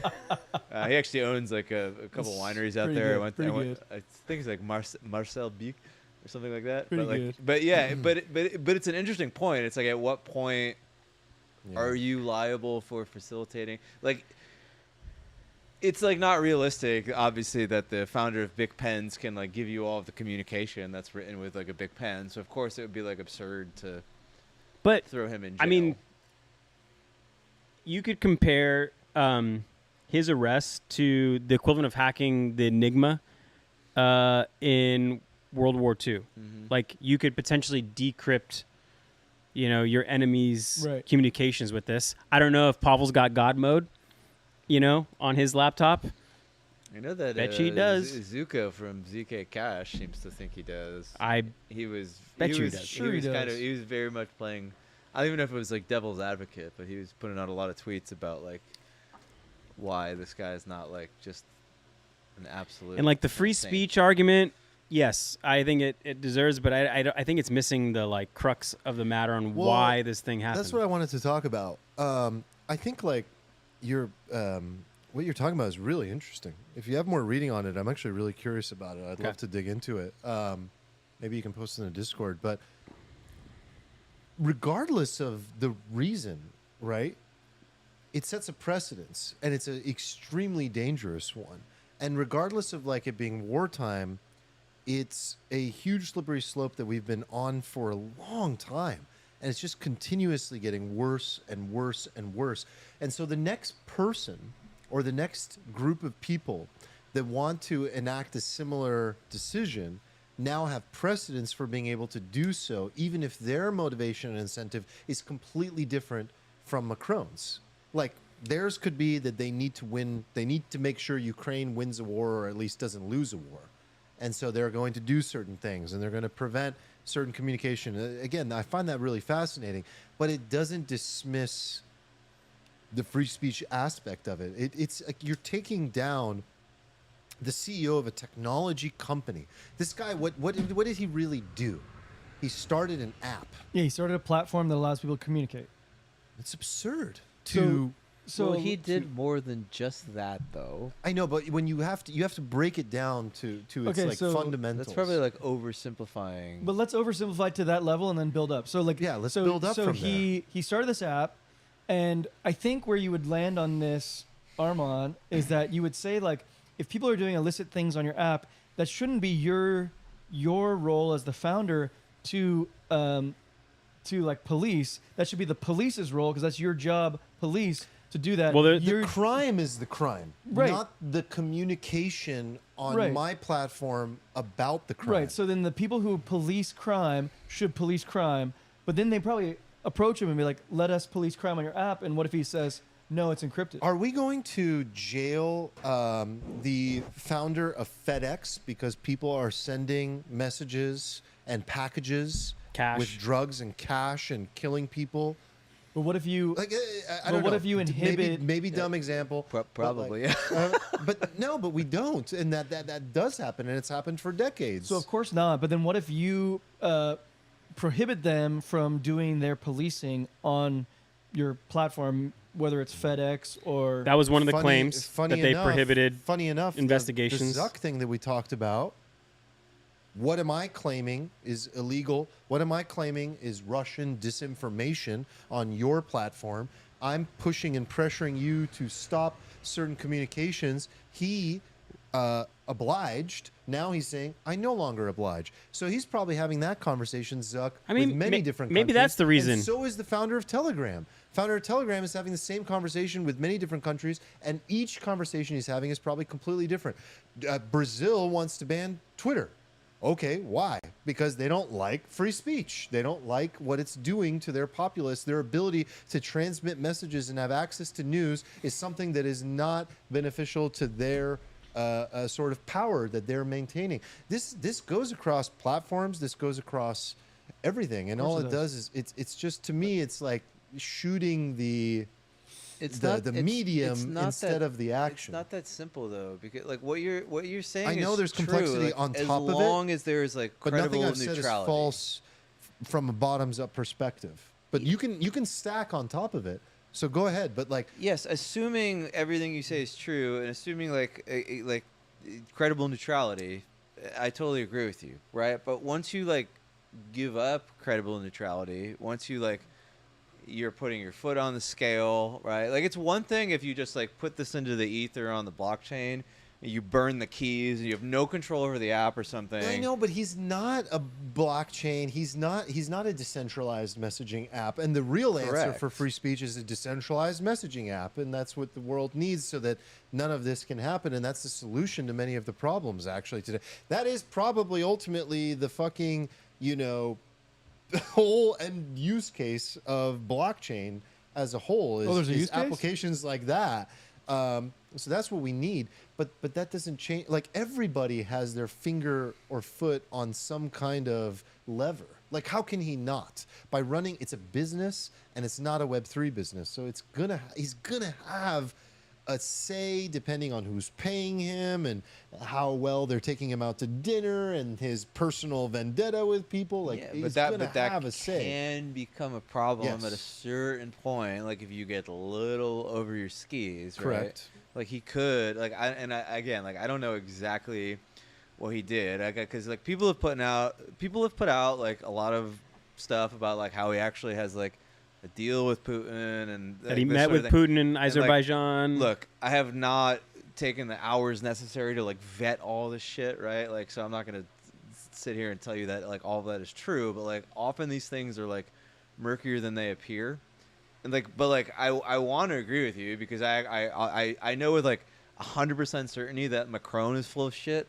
And I only know with We like don't 20% certainty We that don't like, know about the Putin thing, Telegram guy but we is, know right? that when we read this tweet, it's a complete lie. This is a lie. Yes, like when you say it is in no way a political decision. This You're is a just liar. literally him peeing on your face and Yeah. telling you that it's raining. That's like and this shit is so tiresome. And then talking about the spirit of entrepreneurship. I'm sorry, Europe. I love Europe more than anything in the world, but like, you couldn't be going more backwards. Yes, Like, Europe, even Europe Europeans is know so committed to freedom of expression. We know that. We know that. Well, we our know the European expression brethren part, are but the just- spirit of entrepreneurship, hogwash. No, I was also shitting on the freedom of expression part. Oh, yeah, Just to be clear. yeah. There's a lot of sarcasm there. It's Maybe not good. It's not good. It's precedence is everything. Anytime, like, an analogy I think of is like, if you're in a relationship and something bad happens and there's a crack in it, the crack is always there, and then you have to navigate your way around it. It's like, it doesn't go away. So it's like, people don't forget. It's something you have to deal with, and it sets the precedence for, like, someone raises their voice one time, and then it's like, oh, now we're normalizing raising my voice. It's like, it's just normal now. It happened. The shock is gone. It's really important from a psychological perspective. These things are now normalized.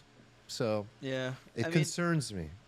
Like, I agree with that, but like at the root of this, like this is like a crypto problem. This is a problem we've run into in crypto, again, with the idea of credible neutrality, because we have the same problem in crypto where it's just like, yeah, you want to have control over your protocol and do stuff and not like let it crash and burn or whatever. But in doing so, you have to make decisions. You have to put your finger on the scale. You have to talk to people. And in doing so, you become not decentralized. You're no longer credibly neutral. And then you can become like under the thumb of like some sort of political power. So it's like an interesting problem. This is like a weird kind of game theory problem that's only existed in like modern times, I think, because we didn't have like encryption and zero knowledge proofs like in the Middle Ages and stuff. Like we only recently just You think had there's this like a concept. French intelligence officer smoking a ciggy in front of Pavel right now, like, give me le private key, just like, and then I'll set you free. They definitely want that, Yeah. for sure. Like, why? Of course you do. Like, I think you're right. Like, it's like, yeah, you could just push this button and get like all of your enemies' communications, yeah. like all of them. Okay, like I think there Sucks should as a billionaire the- to be the- in jail. these gotta- should I was thinking about He's that. Oh, not. yeah. He paid $5 million. What's and it he's like to walking be a around. billionaire to be in Don't worry. jail? Okay. Like, There's no billionaire who goes to jail unless they've done some really.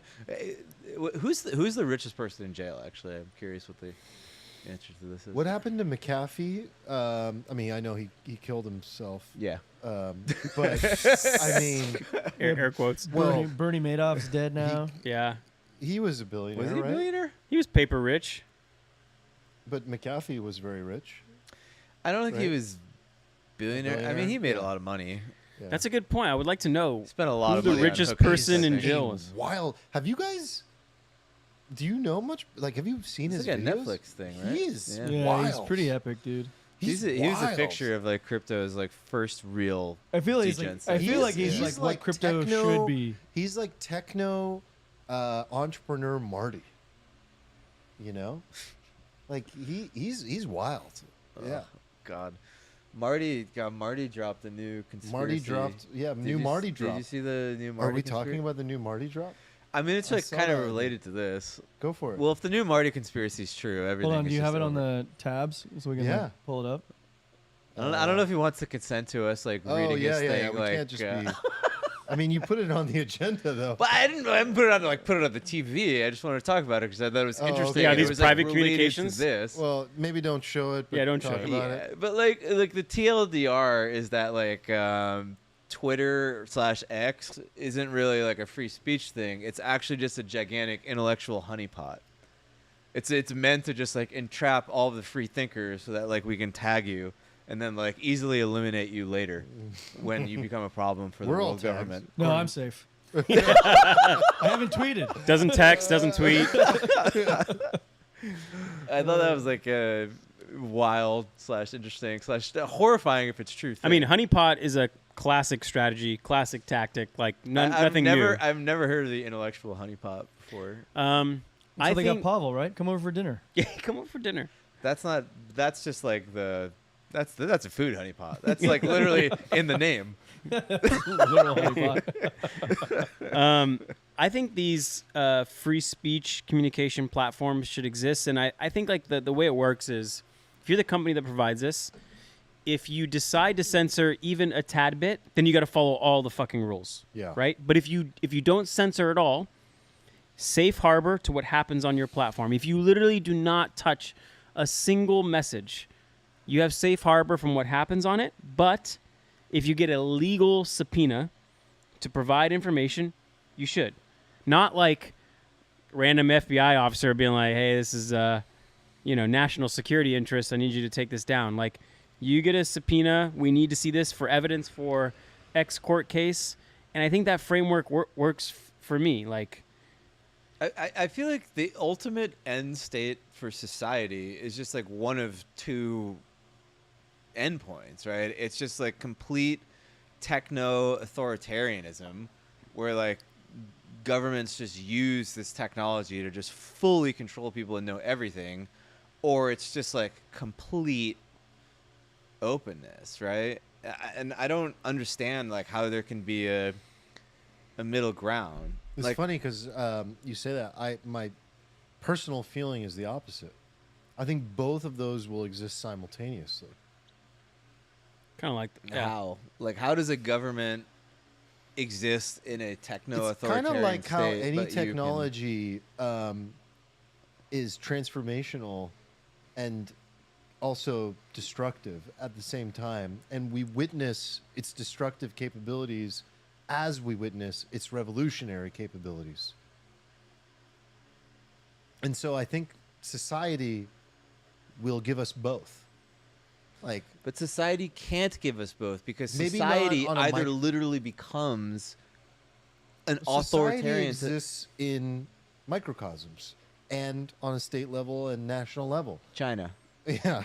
And so I think each of them could be different instances and could have different. I mean, earlier we talked about the fact that like there's swing districts within swing states, and it's like a swing state might be overwhelmingly blue in one area. And so I just think that like both things can actually exist in this like pressure cooker simultaneously. I just don't see it. It's more difficult to like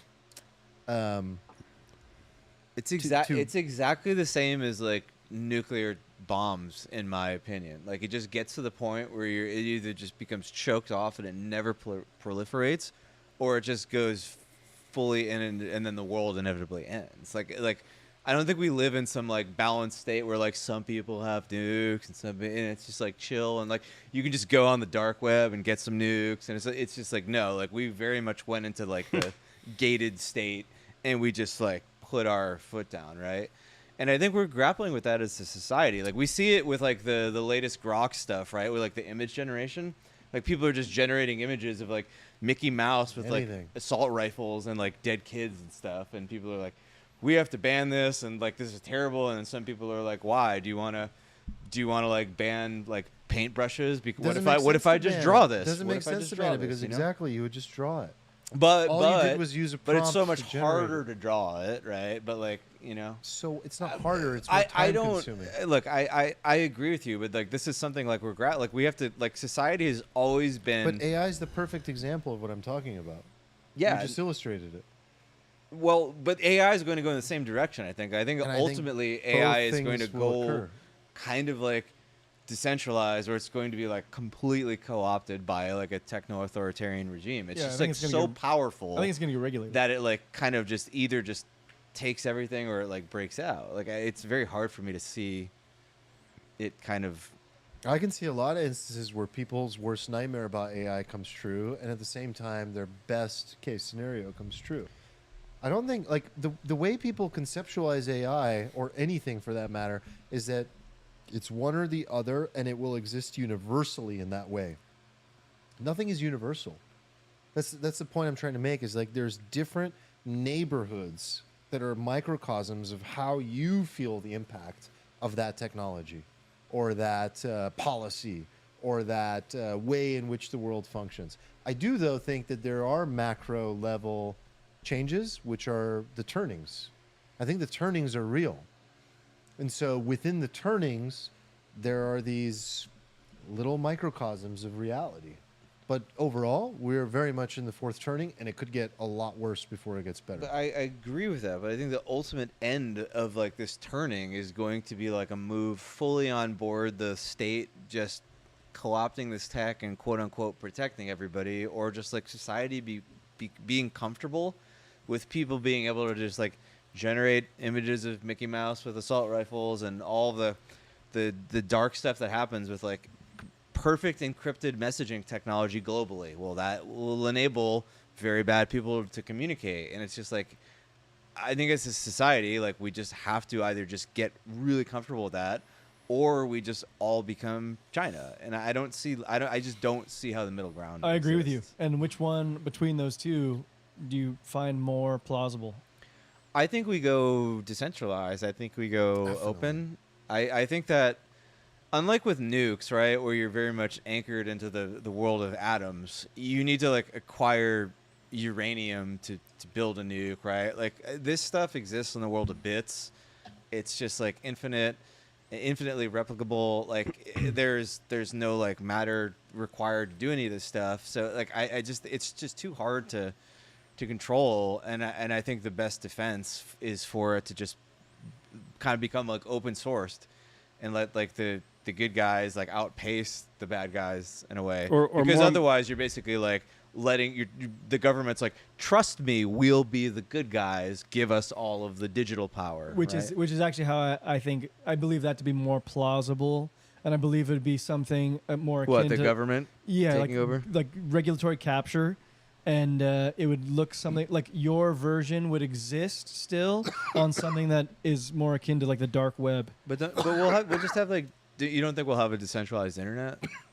I think we will, but it'd be something akin to the dark web. But where the it's, like, dark hard- web is dark because, like, I think the decentralization tech was just like worse back then. I think now, But it's still like hard to access. Like I've never actually been on the dark web. right? But like the dark web in the future doesn't have to be like that. Like it's gonna be like you playing around with Ethereum, Turning on a right? VPN or something. Turning on like blockchains and stuff. I think Yeah. it'll be like that, and then it won't be so dark. It'll just be ubiquitous in a particular way, and it'll be very hard to censor. I do think that CP Ledger's been talking about this in the Discord a lot, and he thinks like the savior of all of this, if I understand his thesis correctly, is permissionless, decentralized products, networks, money. I think he believes like fix the money, fix the world. Right. Yeah, pretty much.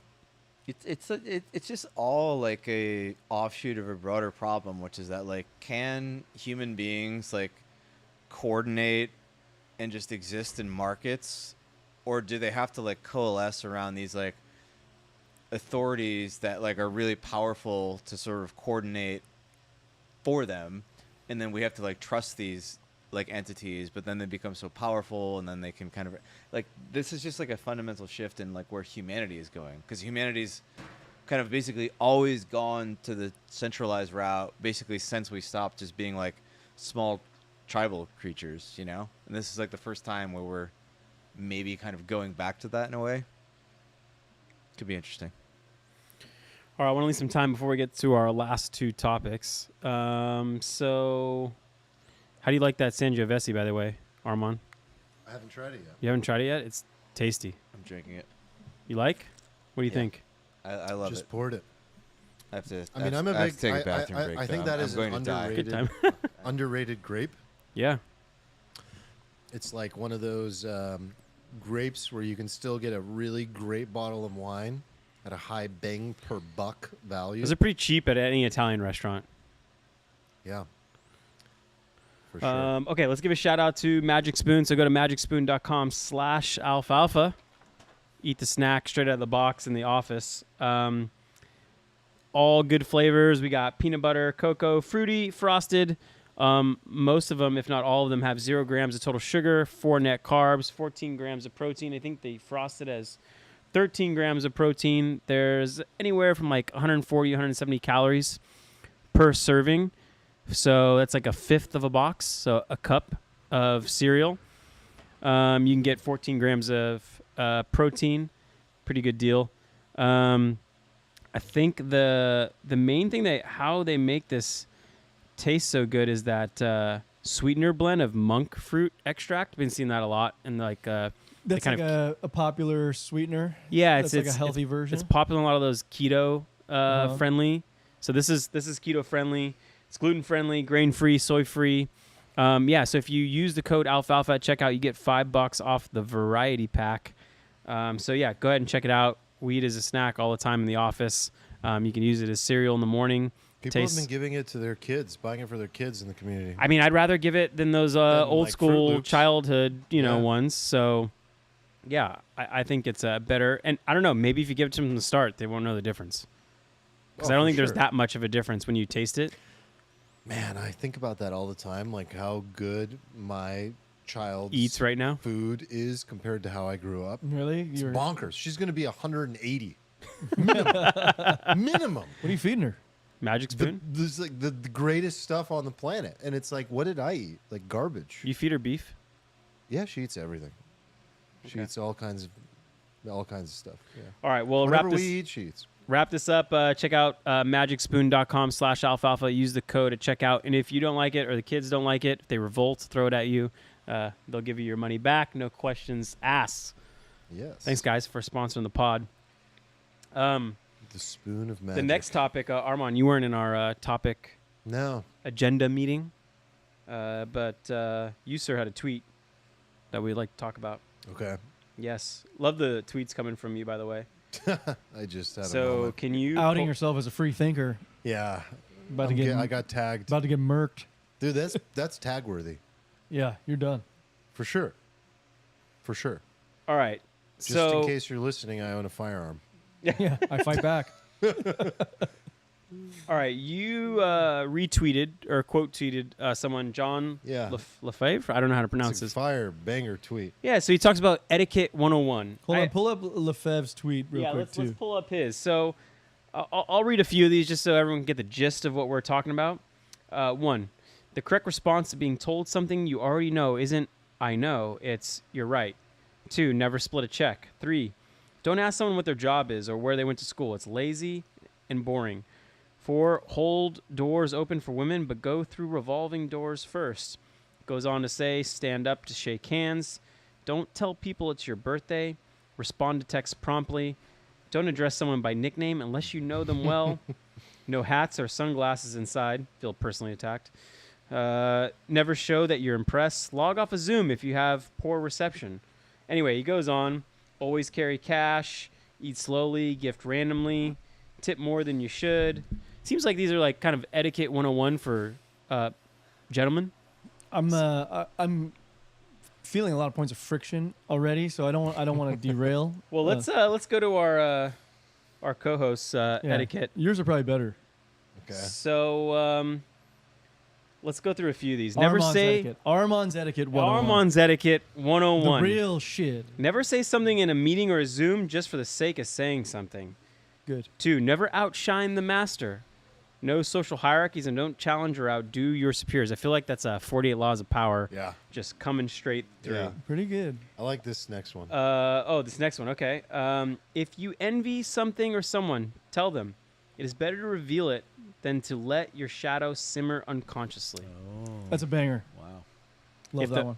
If the homeowners aren't wearing their shoes inside, then take yours off too. Guaranteed. I'm gonna skip through some of these. Avoiding text makes you look weak. Always reply with clear communication. I'm attacked. Okay.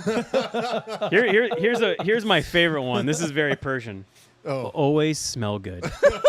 So what is the appropriate? I mean, I'm definitely guilty of not always smelling good. Like, you come in for a workout. No. What do you think the Always. min, median, and max number of allowable sprays of cologne is on a human body? 1 and only 1. 1? I'm a 1.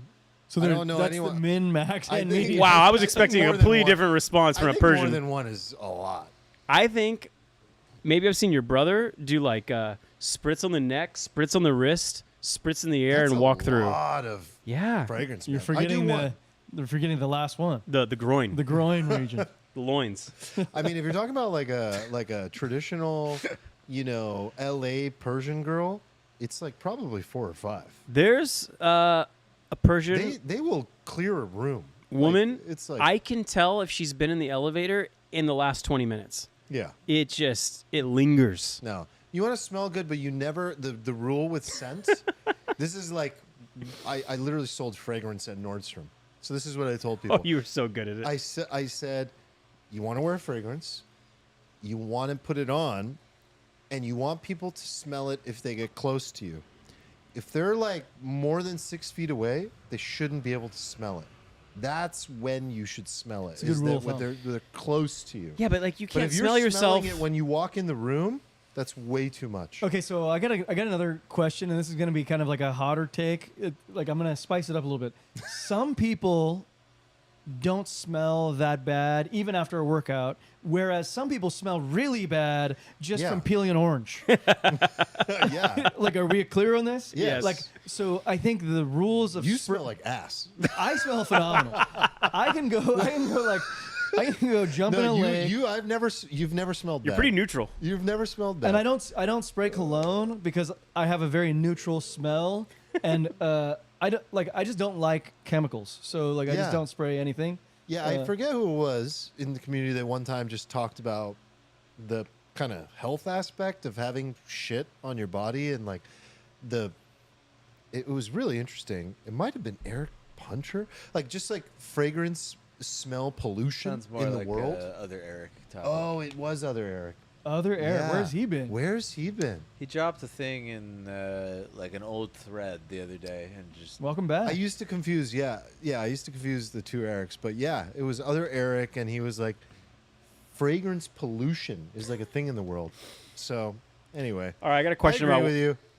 I got a But question about one what- of yours. Is there anything else in here that Yeah. I wanna So see? You said learn to say Oh, I'm sorry. I'm sorry. I love this Let's one. keep going. Let's keep going. Learn to say I'm Never- sorry. Saying I apologize is worthless to most people. So what's the difference? Because I I like apologize is garbage. why? Hold on, I'm zooming in on I you. apologize. I'm not sorry if I'm apologizing. I apologize is like, I'm supposed to say this. I'm going to say it, but I'm not really sorry. can't you- Everybody knows that. No, Everyone feels it.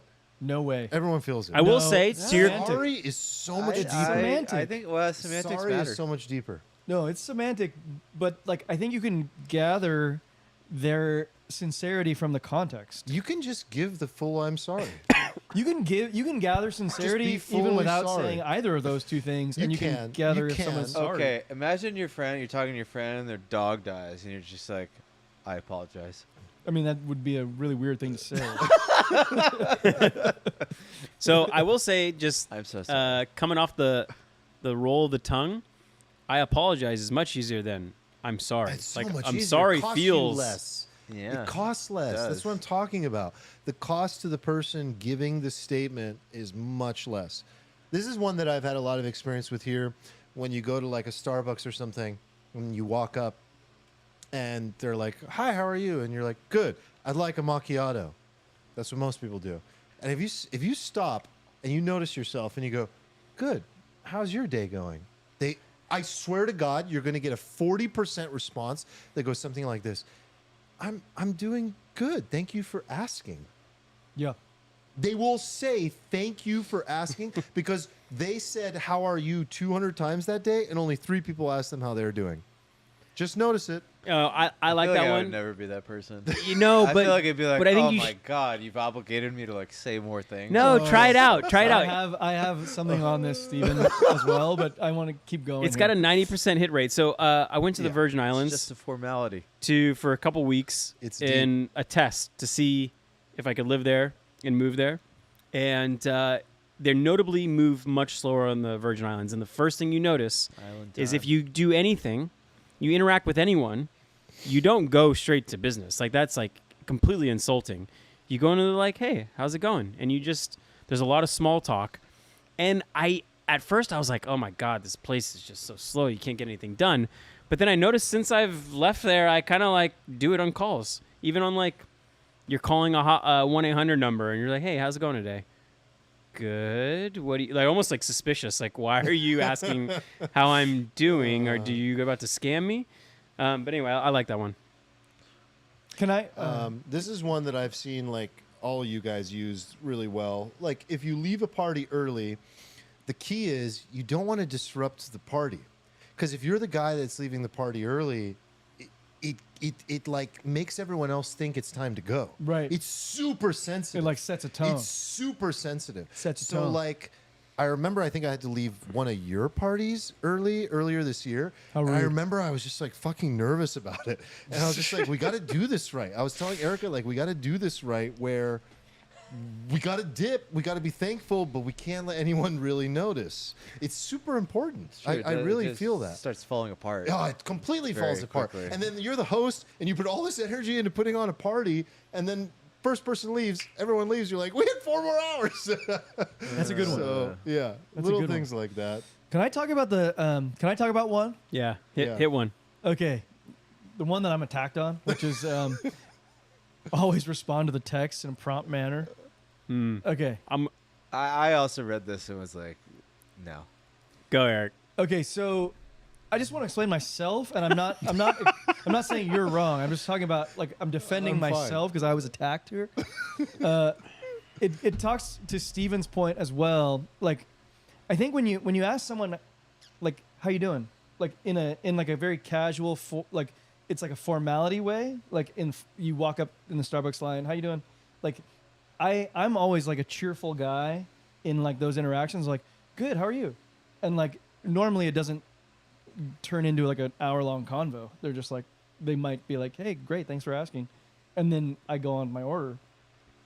When I get a text from someone that like is like an unsolicited, like, how are you? Like, I'm immediately just like, you're like drawing energy from me that I did not ask for. Yeah. What is this? Like, I do not want to tell you how I'm doing. I never asked for this. I don't like this. It's completely different. Like if somebody wants to text me like, "Hey, we're playing pickleball at 3:00," I'm like, "Cool, that's a good text." If you want to text me, "How are you?" Like I don't want any Like part of that. open-ended Like, questions. unsolicited, open-ended. That's drawing energy out of me.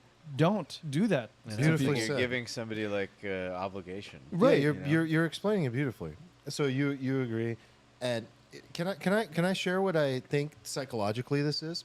Okay, so most people have an attachment style, right? And they also have an introversion extroversion preference. God, I'm feeling attacked already. Sorry, I know. So I already know where you're going with just this. for listeners. Here's what's happening for listeners.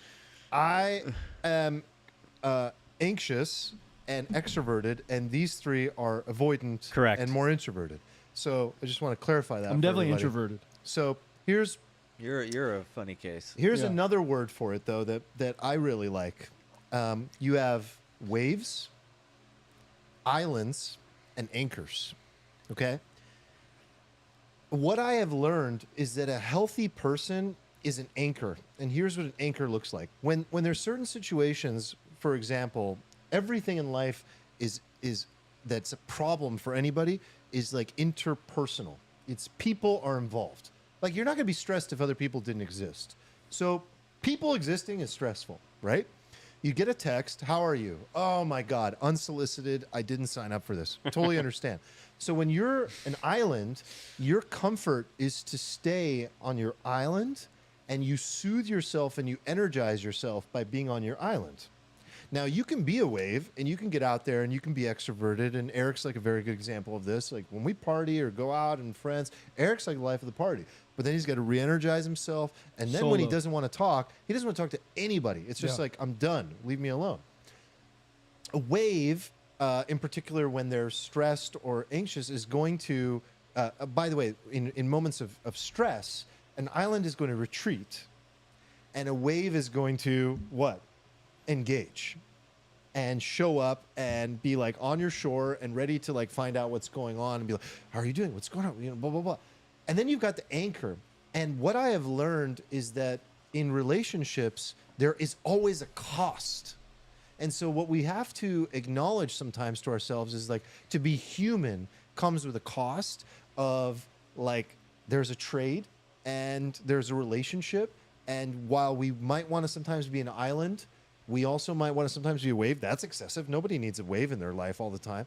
The anchor is one that is like stable in their ability to manage both of those worlds and respond when appropriate, at least acknowledging other people's existence. And by the way, I used to be overly wave, then I became overly island, and then I found myself like, okay, there's a middle ground here where, you know, you acknowledge people, you respond to them. Even if it's I don't know. Even if it's I'll get back to you in a week, I find that is respectful of the person because they spent energy reaching out to you. What about a double tap like? How you doing? Double tap like. Acknowledged. That was pretty masterful, Armand. Like, first of all, you gave me flashbacks to therapy. I got diagnosed as avoidant attachment style. So we have two here, right? We have the anxious. You said you're anxious, and the three of us are avoidant. You guys want me to read a brief blurb? I don't know that I'm avoiding. Okay, well, let's I just might see. be. I might be. You're- Anxious. Not So avoidant Armand, attachment characteristics. Individuals with the anxious attachment style often worry about their relationships and fear abandonment. They may crave closeness and intimacy, but are also highly sensitive to any signs of rejection or neglect. They may become overly dependent on their partners for validation. The way it affects their relationships, anxiously attached individuals may come across as needy or clingy. They may struggle with jealousy and constantly seek reassurance from their partners. Okay, avoidance. Avoidant. This is not great. People with By an the way, neither is anxious, and you know, like neither of them are great or what anybody want to be. No, they're all Yeah. there's secure, anxious, avoidant, and fearful avoidance, and they're not like they all this theory stems from your childhood. It's not like you Yeah, really had a that's it. decision That's about how your parents treated you. exactly, basically. exactly. It's just That's it. that's it. All right, that's it. So the three of us It's are not even your fault. yeah. Do you guys get this from the book Attached? That's a great book. I got it through Yeah. expensive therapy. Okay. But You could have just bought that book. I did read the book. $6. thanks, Steven. People with an avoidant attachment style tend to prioritize independence and self-sufficiency. They often avoid close relationships because they fear losing their autonomy or being vulnerable. They may suppress their emotions and avoid situations that require emotional closeness. The way it affects their relationships. Avoidantly attached individuals may seem distant or emotionally available in relationships. They might struggle with intimacy and may be uncomfortable with depending on others. I'm not Sound that at like all. me at all. I'm not.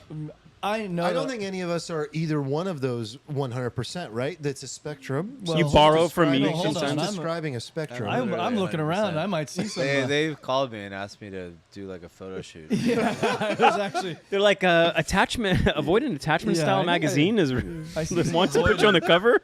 Steven with his glasses on the cover, his whole chest I exposed. don't know why I always just spit up everywhere. I can just totally Avoid see, an attachment like magazine. wedding Steven, like Yeah. buttoned down, Just not looking at the camera. not though. looking. Yeah, also not not looking. like directly addressing the camera. Not looking. I don't need you.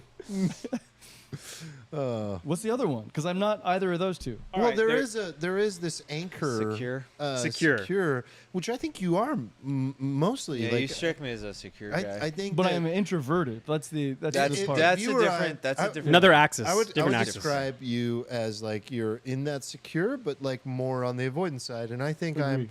more on the anxious side, but also have secure tendencies Yeah. as well, but have had anxious tendencies as So well. those people feel comfortable with intimacy and independence. They trust others and believe they are worthy of love and support. They can easily form close relationships and are generally open about their feelings. Securely attached individuals are comfortable with both closeness and autonomy in relationships. They are able to maintain healthy boundaries and communicate effectively with their partners. The last one, might as well go through it. Fearful avoidant Wait, is a what? mix of anxious and I didn't avoidant even know this was tendencies. a thing. Individuals with a fearful avoidant attachment may desire close relationships, but simultaneously fear getting hurt. They may have a deep-seated fear of rejection, leading to conflicting behaviors where they push others away while also longing for closeness. Fearful avoidant individuals often experience inner turmoil in relationships. They may have intense emotional highs and lows, making their relationships unstable and unpredictable. That likely wouldn't be any of us because we just would be tough to be friends with someone like that. I didn't even know there was that additional level. The fourth is rough. Yeah. It's like the secret level that you unlock. Animal Yeah. style. Yeah, it's so good to know this stuff, though. It's a great book attached, and I think most relationship problems are a misunderstanding of attachment styles, which is basically the purpose of the book. Yeah. So My therapist was like, "Hey, I'm kind of like retiring," and it was like a big emotional, like month-long thing. We had a few more sessions, kind of like cried a little bit each, on the like last session, and then she sent me this email about like, "Hey, gonna miss you. If I come back, I'll definitely, you'll be one of my clients." wow, I didn't even realize that. Yeah, it So was super you emotional. haven't done it since. No. And she's like, "Hey, I recommend these people." Of course, avoidant attachment style. Didn't respond to it for like 4 months. And then I was like, "Hey, avoidant attachment style here. I realize I didn't want to like, Face the Deal music. with face the this. music. So just, letting you know, I know. And thanks for Yeah. the recommendations. Double Yeah. click like. Yeah. Wow. Anyway. I mean, I know you really liked this therapist, so yeah. Wow. Do you- Huge Are you guys- unlocks. Are you guys familiar with your significant other's attachment style? Yeah.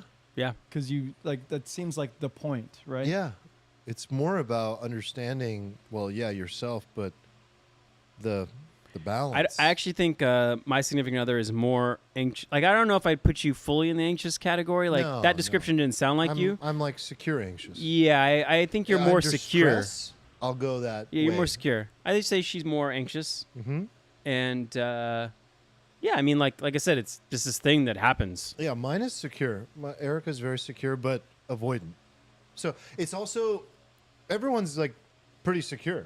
Yeah. It's like, yeah, But then it's like, what are you under stress? Yeah. I like that. All right, we got. That was a hard pivot from I like it. etiquette, which was great. But do you guys have any other etiquette alpha that you thought of? You had one I about. do, but this is gonna be like. Did a you have one 6-hour about like episode. speaking slowly? No, the other guy had eating slowly. No. I don't Oh, do oh, that. I had. Oh, yeah, I did. I had this one here, which is that when you are speaking to the elderly. Did I include that one? Yeah, you did. Where is it? I don't remember reading that. I'll pull it up for you. I'm looking at the screen. I don't even see it. Huh. Maybe yeah. I thought Did you I did. remove it? Okay, I I had one was that said when I was confused speaking at this one. to Yeah. the elderly. I don't see it. No. But I I was said- I was confused that when speaking to someone standing at a 45-degree angle, Yeah. I was like, "Are you Michael Jackson?" You just like Leaning back as you.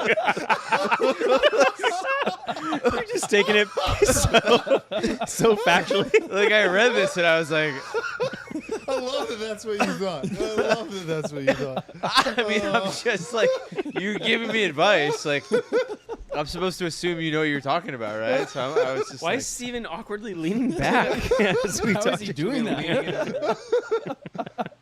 No, where did the elder? Okay, so I had one. Maybe I removed it. It was when speaking to the elderly. Slow down. Slow down and be present with their pace. And there's alfalfa to be had. Some of these aren't like. It's also just like etiquette to me to do that because I think when you are at that pace of life and everyone around you is much younger and impatient and unwilling to slow down and meet you where you are, it's a lack of etiquette. It's like, hey, we can all slow down a little bit.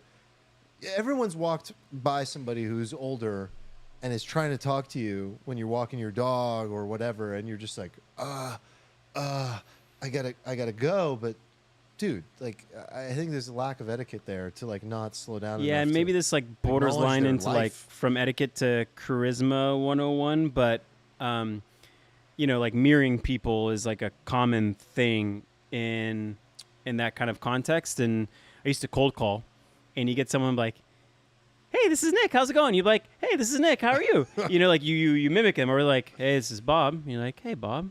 How's it going? This is Nick." Like you just like settle into their mode, and for some people it happens naturally. Some people need to be coached with it, but I think that's like a Oh, here it is. mirroring That's is a alpha. common one. I just couldn't see it. It's be present and speak.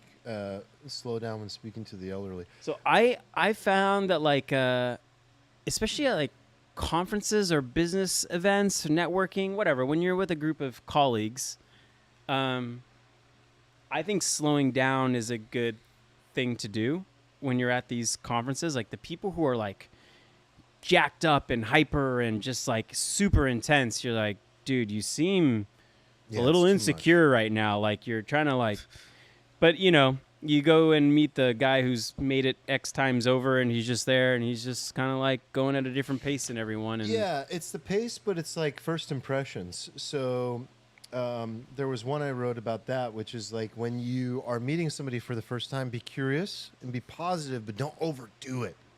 Like a lot of people overdo that first impression, and it's just like, what's your It's ulterior it's motive annoying, here? yeah. What are you doing? Like, but you want to be liked. Everybody wants to make a good impression, but you don't want to go too far. So. all right, any other ones you guys want to point out? Are we? Yeah, so one thing I'm working on, like one of these that I am guilty of not following this etiquette is don't take, if you don't like the rule, don't take it out on the messenger. I have definitely multiple times in my life been upset about a rule and just been like, why the fuck would you fucking, Why are you doing this to me? why are you doing this to me? And then I have to catch myself and be like, it's just somebody doing their job. And I don't like that I do that. It's not good. It's like, it's not right to take it out on the messenger. okay, at all. counterpoint. Just kill him. I don't know if that's a counterpoint tactically. If Bless you. you don't express your displeasure, It'll never to make it up. It'll never make it up. That's why I right? do it. Like That's there's why like I a do it. balance, And I right? tell them, Right. I'm like, dude, can you just please tell your boss this doesn't fucking make sense? But then I realize, I'm like, no, gets paid. It used to be $8 an hour. What do people get paid now? Minimum wage? $15 an hour. Gets paid $15 an hour. He doesn't have the time or care to do that. I need to go, if I really care and I'm going to be old man that cares about the rules, I need to go find the supervisor and do it myself.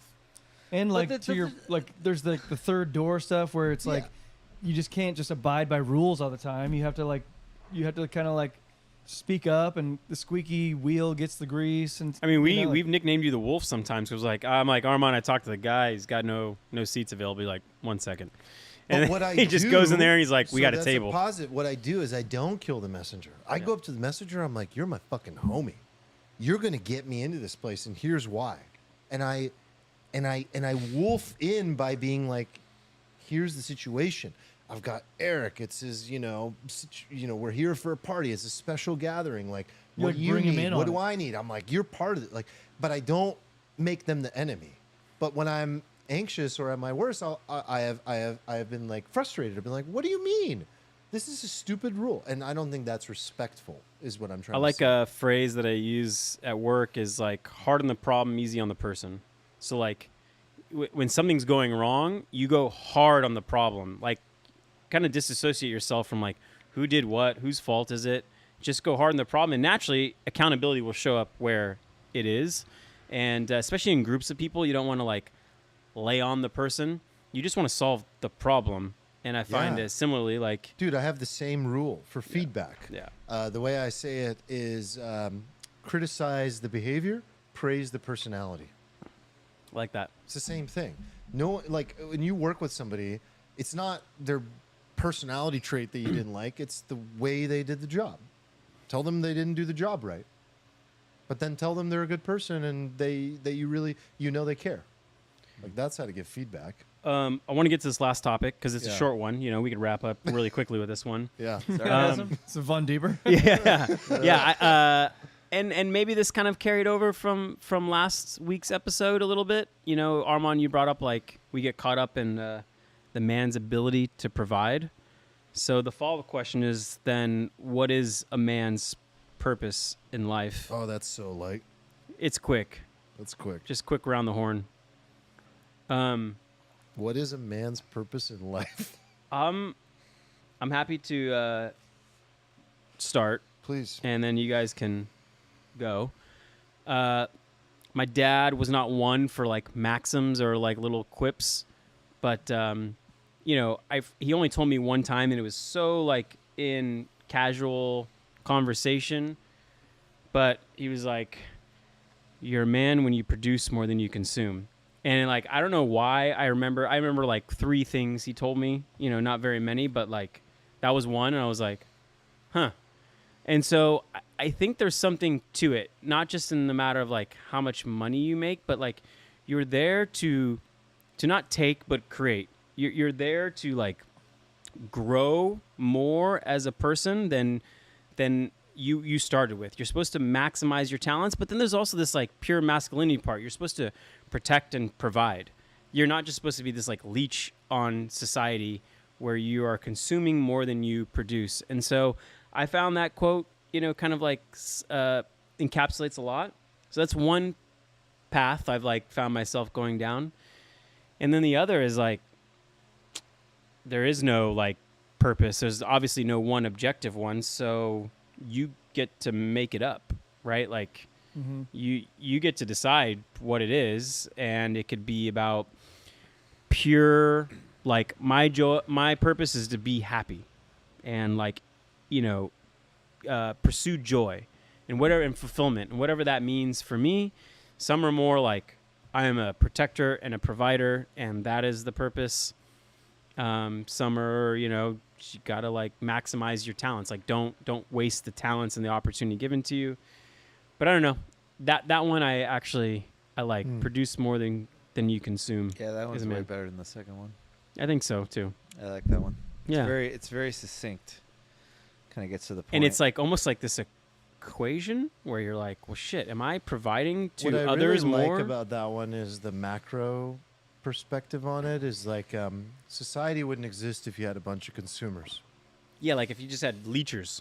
It's just like a duty, Okay, can we get this one out of the way? Yeah.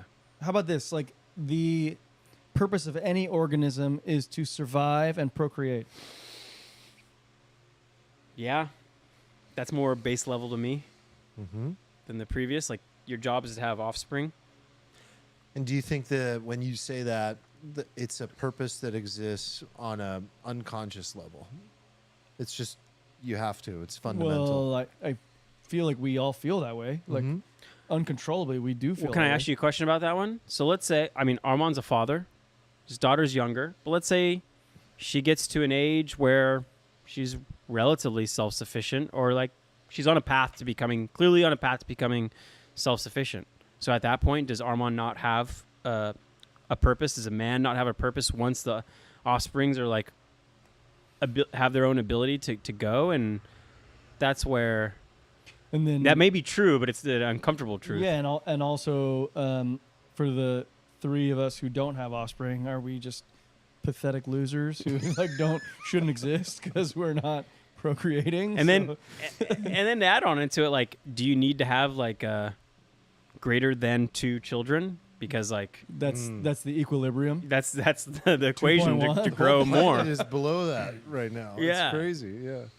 I think what you said is good because I think it gets at the very, very, very root programming of a lot of this, because it does come from an impulse to survive and to propagate the species. And I think Nick's quote ties into that, because like if you are consuming more than you produce, you're sort of like inherently like a drag on the species. And in olden times, like you would just been left behind basically, and see you later, right? Because you wouldn't be adding to the tribe, and you definitely wouldn't be adding to the species.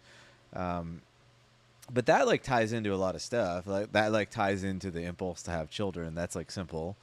But I think it's too simple to just boil it down to like having kids, because I think you can propagate the species in a sense without literally reproducing, right? Like I think you can create things that help mankind. I think you can like accumulate knowledge and pass that down and guide people. And I think if you do any of these things, then you can kind of feel some sense of fulfillment. But I think that fulfillment does derive from like a man's like base need to sort of like protect and propagate. Like that is like kind of everything at like the base level, at least like for me. Like if I like really try to isolate the very, very, very root cause, like Yeah, like that urge exists for all of us as like heterosexual males. We've all wanted to like reproduce since fucking puberty, and it's like been and it's Before been, puberty. yeah, right out of the womb, brother. that's a little different. No, but I guess I'm just pointing out that like that urge has always existed, and like the fact that we don't have it is because of like ancillary factors that we've chosen not to do it through like maybe silly like intellectual. I think people just have other stuff to do now. Like I think that there was a time where just like The lower birth rate is a sign of good times. Is it? Yeah.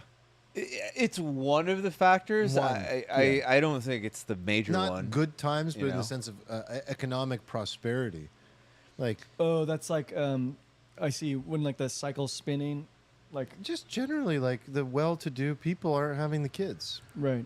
It's a sign of excess, Yeah. right? I think part of that excess is monetary, but a lot of it is like not a good excess. Well, you said having children is a sign of excess. not having, Oh, not having. like a society not having kids is a sign Having of like all this excess in the optionality, having society. this wonderful But that's life not and- necessarily like good. Yeah. Like some of it Yeah. is, It's but like some of it is idiocracy. like bad. Yeah, it's idiocracy, good times. Yeah. Like things Yeah. are so convenient and so easy that we were so dumb that we just stopped procreating and let. I mean, that it's funny how that movie has become like Documentary. it's becoming. I've never seen it. It's really, it's not good. It's not a good movie. It's Just, not. it's just like apt. But it's like becoming more and more and more relevant Put as, it on my as list. time goes on. It's like a really bad movie, to be honest. Really? I saw it so long ago. I don't even remember how good or bad it is. I mean, I remember watching it and being like, No, I remember "This multiple isn't a people good have brought movie." it up. But I never thought it was winning an Oscar. I think that it's all how you view the question, of course, right? So it's like, what is purpose of man? I think on like a fundamental level, we have to acknowledge that that is the case. What you're saying, Eric, which is like to propagate the species. I think what you're talking about, Nick, is like this physical manifestation of purpose, which is you better produce more for the planet than you better produce more than you consume while you're here. Otherwise, we don't have a planet, and so the purpose has to be to generally make this place better. And then there's the spiritual version of your purpose, which is like maybe it's just subjective and it's up to me. I personally think this is what's coming to mind right now. I'm sure if I thought about this, we could do a 6-hour episode about it. But what's coming to mind for me right now is I think the purpose is the evolution of the self. So I think like what's most important is the spiritual aspect of purpose. So of course there's a physical manifestation. Of course there's, that, which is super important, like how the planet looks and feels by the time we're here and gone. But I think like on a very individual level, but it's also a cosmic and collective level, who I am while I'm here. Like so many people view life as this, you can view it as like, I'm just here to pleasure myself and consume and make all the mistakes and do all the things because that's it. There's just like one life. But I think a lot of like people that view life through a spiritual lens realize that maybe they've been doing this forever. Maybe they have had different instances of life in a physical manifestation for all eternity. And this is a dream, and I have a soul, and my job is to work through all of the different traumas and pains and and karmas that are embodied in myself, and like really exercise myself to like my highest being. Like when I really personally think about like what am I here to do, it's what is my absolute 100% potential, and if I was to remove all the barriers, which those barriers are usually like self-manifested, physically manifested, family manifested, trauma manifested, what your parents told you could be, what society tells you could be, and then there's just like your 100% potential of everything you could ever be. And how far can I get in that journey of just like exercising and witnessing the miracle of what it means to be me? And that's it. And that's what I'm here to do. I'm here to experience, Socrates has that quote that I think floated around on Twitter a lot. It was just like, or Instagram. It was like, it's a shame to not know what your body is capable of, for example. To like fully feel your masculine self at your highest form and like fully know what you're physically capable of. How big of a rock can you lift? What are you really capable of? You're going to die. Do you want to know what you're capable of? Physically, emotionally, mentally? I do. I think it's important. And I think that purpose could come down to just simply knowing that you exercised to the highest fulfillment.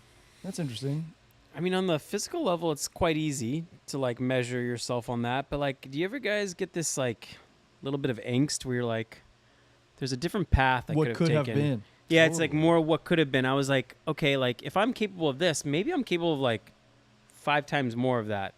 Maybe I'm more capable to run this type of business, or maybe not run a business, like go into science and not care about, Oh, I believe that you are, and I believe we all are. But I also believe that in this vein of the universe, this is exactly who we're supposed to be. I've gotten more spiritual. I told you guys that I've gotten more spiritual of late. Wait till you have a kid, guys. Like, But like, you get a lot more spiritual. I've even talked to you one-on-one, and how I've like attached myself most closely to one spirituality, which is Taoism. Mhm. And I'm reading a book called the Tao of Pooh. Like Taoism expressed through the eyes of Winnie the Pooh Okay. to make it like Oh, as simple as possible. Okay. Is it like a That makes more 7-page? It's like 90. Fiction. It Okay. might be 100 pages, and it's Okay. like an easy read. But like in this, what I'm like, because what I said before wasn't my answer. It was just like kind of like the answer, like Right. the simple one. I think my answer is more like the purpose is to find contentment, and contentment is found through simplicity. And like Taoism is like known for its like dualities, right? And I think like what you guys said is correct. Like you can go to your extremes and like find those, and you can also like go to the other extreme, which is like pure hedonism. But I think like the contentment is like found in this middle zone. And I think when I think of simplicity and contentment, it's like what comes easy. Like what do I like that actually comes like quite easy to this version of me, and like following that path, which like for Stephen might be trading on a day-to-day basis, or for all of us different things, right? It's just like what is our version that just like is like this simple simplicity, and that brings about like a contentment in life. I think is kind of like the purpose is like following what is just easy for you. So in that light, what? Very nicely said. Yeah. Also nicely said. Like, what? Another way of asking this question is, what is the ultimate test or question you ask about someone? And we're not talking about the 1 percentile, the 10 percentile. We're talking about the middle curve of like human beings, men. What's the test that, after they've come and gone, you're like, did they live a purposeful life? Did they like achieve their purpose in life? Because, and again, don't be like, oh, well, I was Elon Musk and I created this, or I, created penicillin. Just like for the middle curve of us, what is the ultimate test? Is it that? Like, did you?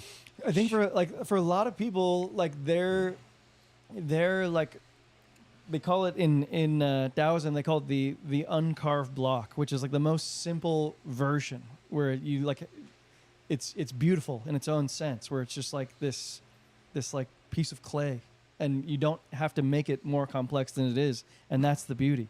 I think that in a way that like is a lot of people's lives, where you just like I live for my family, live for my kids, like, and that's just beautiful in its own way, and that can be. I think that's fine. And I think that's it. I just was trying to find. It's tough to find like the exact language around it. How do I get more Yeah, more of this. Zen Eric? I just What caused you read Winnie the to Pooh, be What caused you to become more spiritual? these conversations with you guys, probably like thinking more deep, Yeah. like thinking deeply on like what actually is the answer, because like in this book specifically, Winnie the Pooh, as he describes it, is like kind of a simpleton. He's not the owl who's like knowledgeable. He's not Right. kangaroo who's like seeking this or that, or it's like he's not weighing himself down with what could be like Eeyore. It's just like he's just being, and that's kind of the point. Oh You man, are wait! I so didn't way ever. down I need there. to re-watch Winnie the Pooh now. Yeah. It's probably Uh, like a lot deeper when you're older, huh? I think this guy points out that there's like you can find meaning in it, or you can just not find meaning in It's it like as well. I posted this Kung Fu Panda edit that was just like incredible. Had me in tears. It was just like, wow. No, Kung Fu Panda is deep. Wow. I've never if you seen see Kung this Fu edit Panda. that I'm talking about, it's like, No, but I've who watched like are you? I've watched 1 through 3. Like they're all so good. it takes 1 through 3 and edits it into a 5-minute video. I was in tears. I was just like, So you haven't even seen the movies? I've never I think I've seen it. seen one of them. They're really good. They're really good. Well, one was really good. I It's think about I a saw. panda who. He likes dumplings. No, Kung he Fu? just he goes through the hero's journey. It's a hero's journey. He's kind of like Winnie the Pooh in a lot of ways. Yeah, and he's like, I don't know who I am. I don't fit in. I'm good at nothing. Picks up something, struggles with it, gets beat on the head. You're not meant for this. Realizes his destiny is like bigger than he ever thought. Doesn't fit in. It's a journey of discovering the self. And he's like trying to become something. Realizes he doesn't have to become anybody. He just has to acknowledge who he is, love himself, embrace himself, and that once he found his self, there was this like huge fucking godlike power, and he becomes this like kung fu warrior the moment that he just like realizes who he is. And he's always been that all along. And then he's just like fucking Jesus Christ, savior of Rome, and saves the planet, which is the hero's journey. You should watch it. I mean, that was a pretty good pitch. Do you guys find that like part of this that we're talking about and what Eric's pitching is like it's a very uncelebrated purpose, right? Like you could perfectly master your purpose, and like no like you're not, written about in a book. You're not spoken about like after you die, but like you lived your purpose. Whether it was you lived for your family, you were content, you found your own purpose, and I don't know. Do you guys? Does that trouble? I think for Any of you? for some people, their purpose would be to be written about, and for other people, that doesn't matter. I mean, that's have fine. learned that is a pursuit of fools. It's a vain pursuit. It's very foolish. I think for some people, that's like their It might thing. provide meaning, but it's so it's so foolish to think that your ultimate purpose is to be known. I think there are veins of all of our universes, like all of our personalities, that desires that and would like thrive in that. But like in this version, I don't know that would be what we had. And it wasn't even saying like famous or written about. I was more talking about like impactful. Like let's say you impacted a billion people positively and no one knew about it. Like that level of. That I think is like back to your original point, like produce more than you consume. So what if you do it instead of a billion, you impact two? Yeah. Two children. I think that's amazing. I think it is too. There's some part of me that's like, should I do more than that? Well, that's what goes to my version, which is like, are you okay with settling for less than you know you're capable of? But then Eric's version is really interesting to me, which he said nothing about potential. He said nothing about accomplishment. He said nothing about doing. Everything he said was about being. It's like Zen. The Tao is the middle way. The middle way is just a sense of you are being and you are doing and you are accomplishing, but from a place of presence and from a place of a lack of friction on either side. You're neither up nor down. My version was like I struggle with the idea of not knowing that I didn't do everything that I could do. I personally think that's beautiful because I study these great people and I look at the great potential I have and I go, I'd like to know I left it all on the field. That feels good to me. But I also really like your version, Eric, because it's like if you go too far in my direction, you're going to become anxious. So as long as if you can be what I described, but be content with the journey and be like a Kobe about it without being obsessed with the mountains and the accomplishments, you're going to do fine. I fucking love what I do. Like I show up every day and it's like so fun to me now. But if I was starting to get obsessed with like outcomes of a company exit or making a certain amount of money, I would be miserable. And you're much better off, I think, at least what I hear, going the path of like the Taoist approach of just like contentment than you are with achievement. Well, I think like a true Taoist would find a middle way Toward achievement. That doesn't like it's not like It's like Michael Singer. It's like, not exclusive Untethered from Soul. achievement. Yeah. Yeah. Just to loop this into the last episode, and I already know my answer to this, but can you achieve the man's ultimate purpose in life while, say, being well below the average income or wealth threshold? Like, can you fulfill your purpose as a man while completely underwhelming on like a financial perspective? And if so, how do you do it while at the same time there's like all this anxiousness and stress like that comes with it? Like, how do you do it, and then how do you feel that you did accomplish the purpose along the way, even though every day it was like bills to pay, kids to feed, mortgage to pay. Like there's this like constant stress. So is it possible, and how do you do it? Create more than you consume. Just try harder, I mean, like, or do you consume less? no, it's just like creation doesn't have to be like money, right?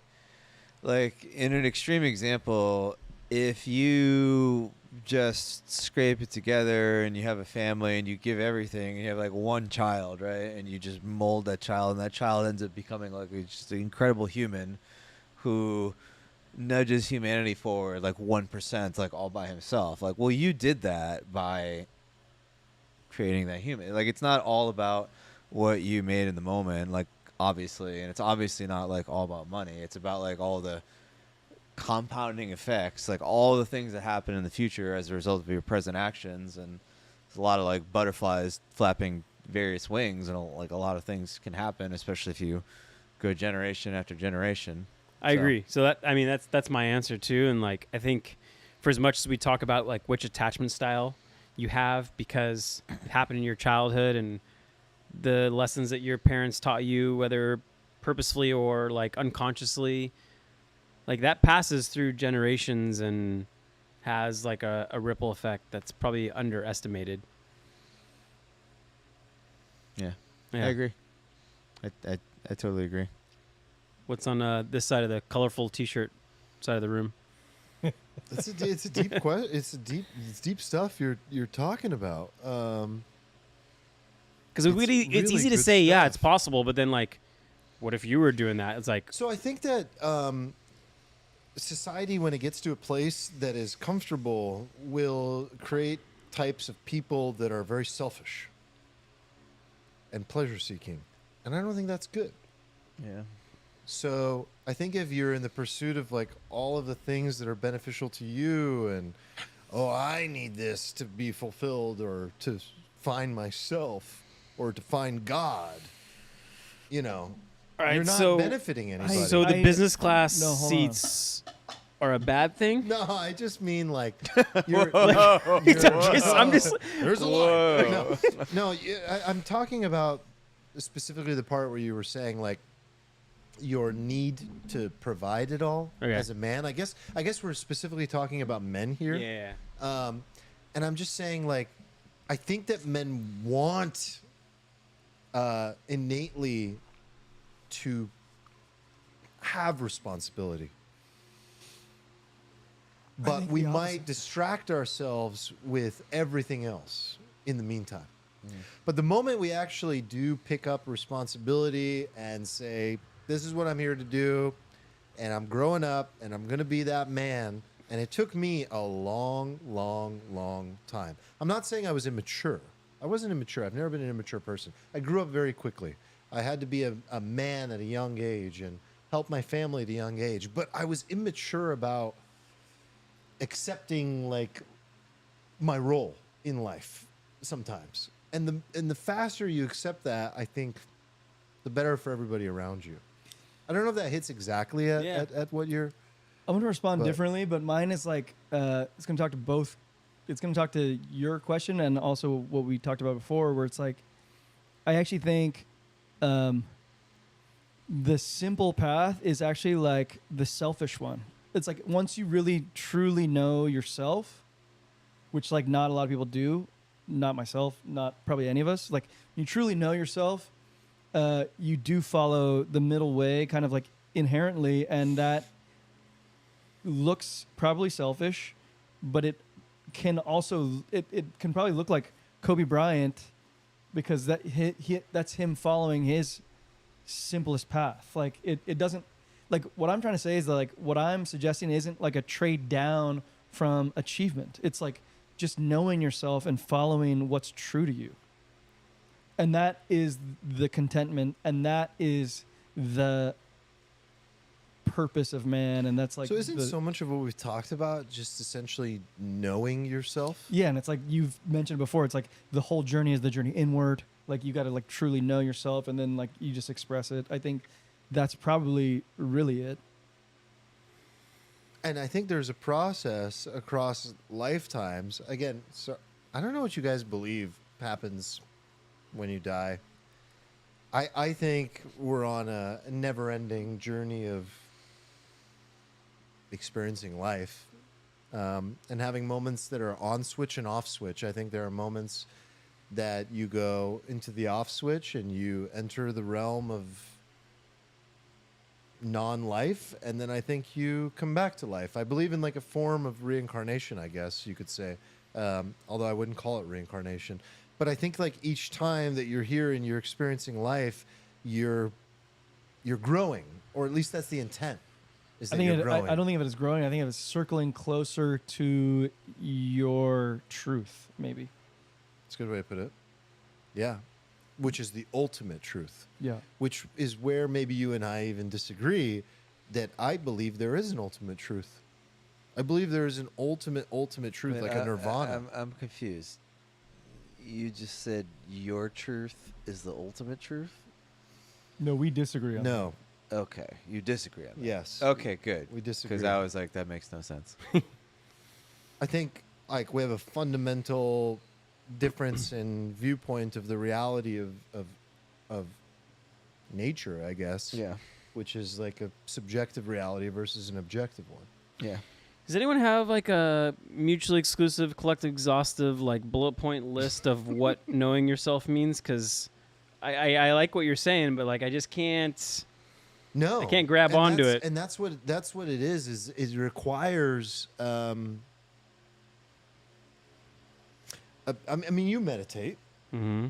and a lot of people meditate for the purpose of like they know the process to follow and they know what to achieve. Yeah. Guilty. But there's a meditation that is not like checking the boxes to get to a point of the meditation.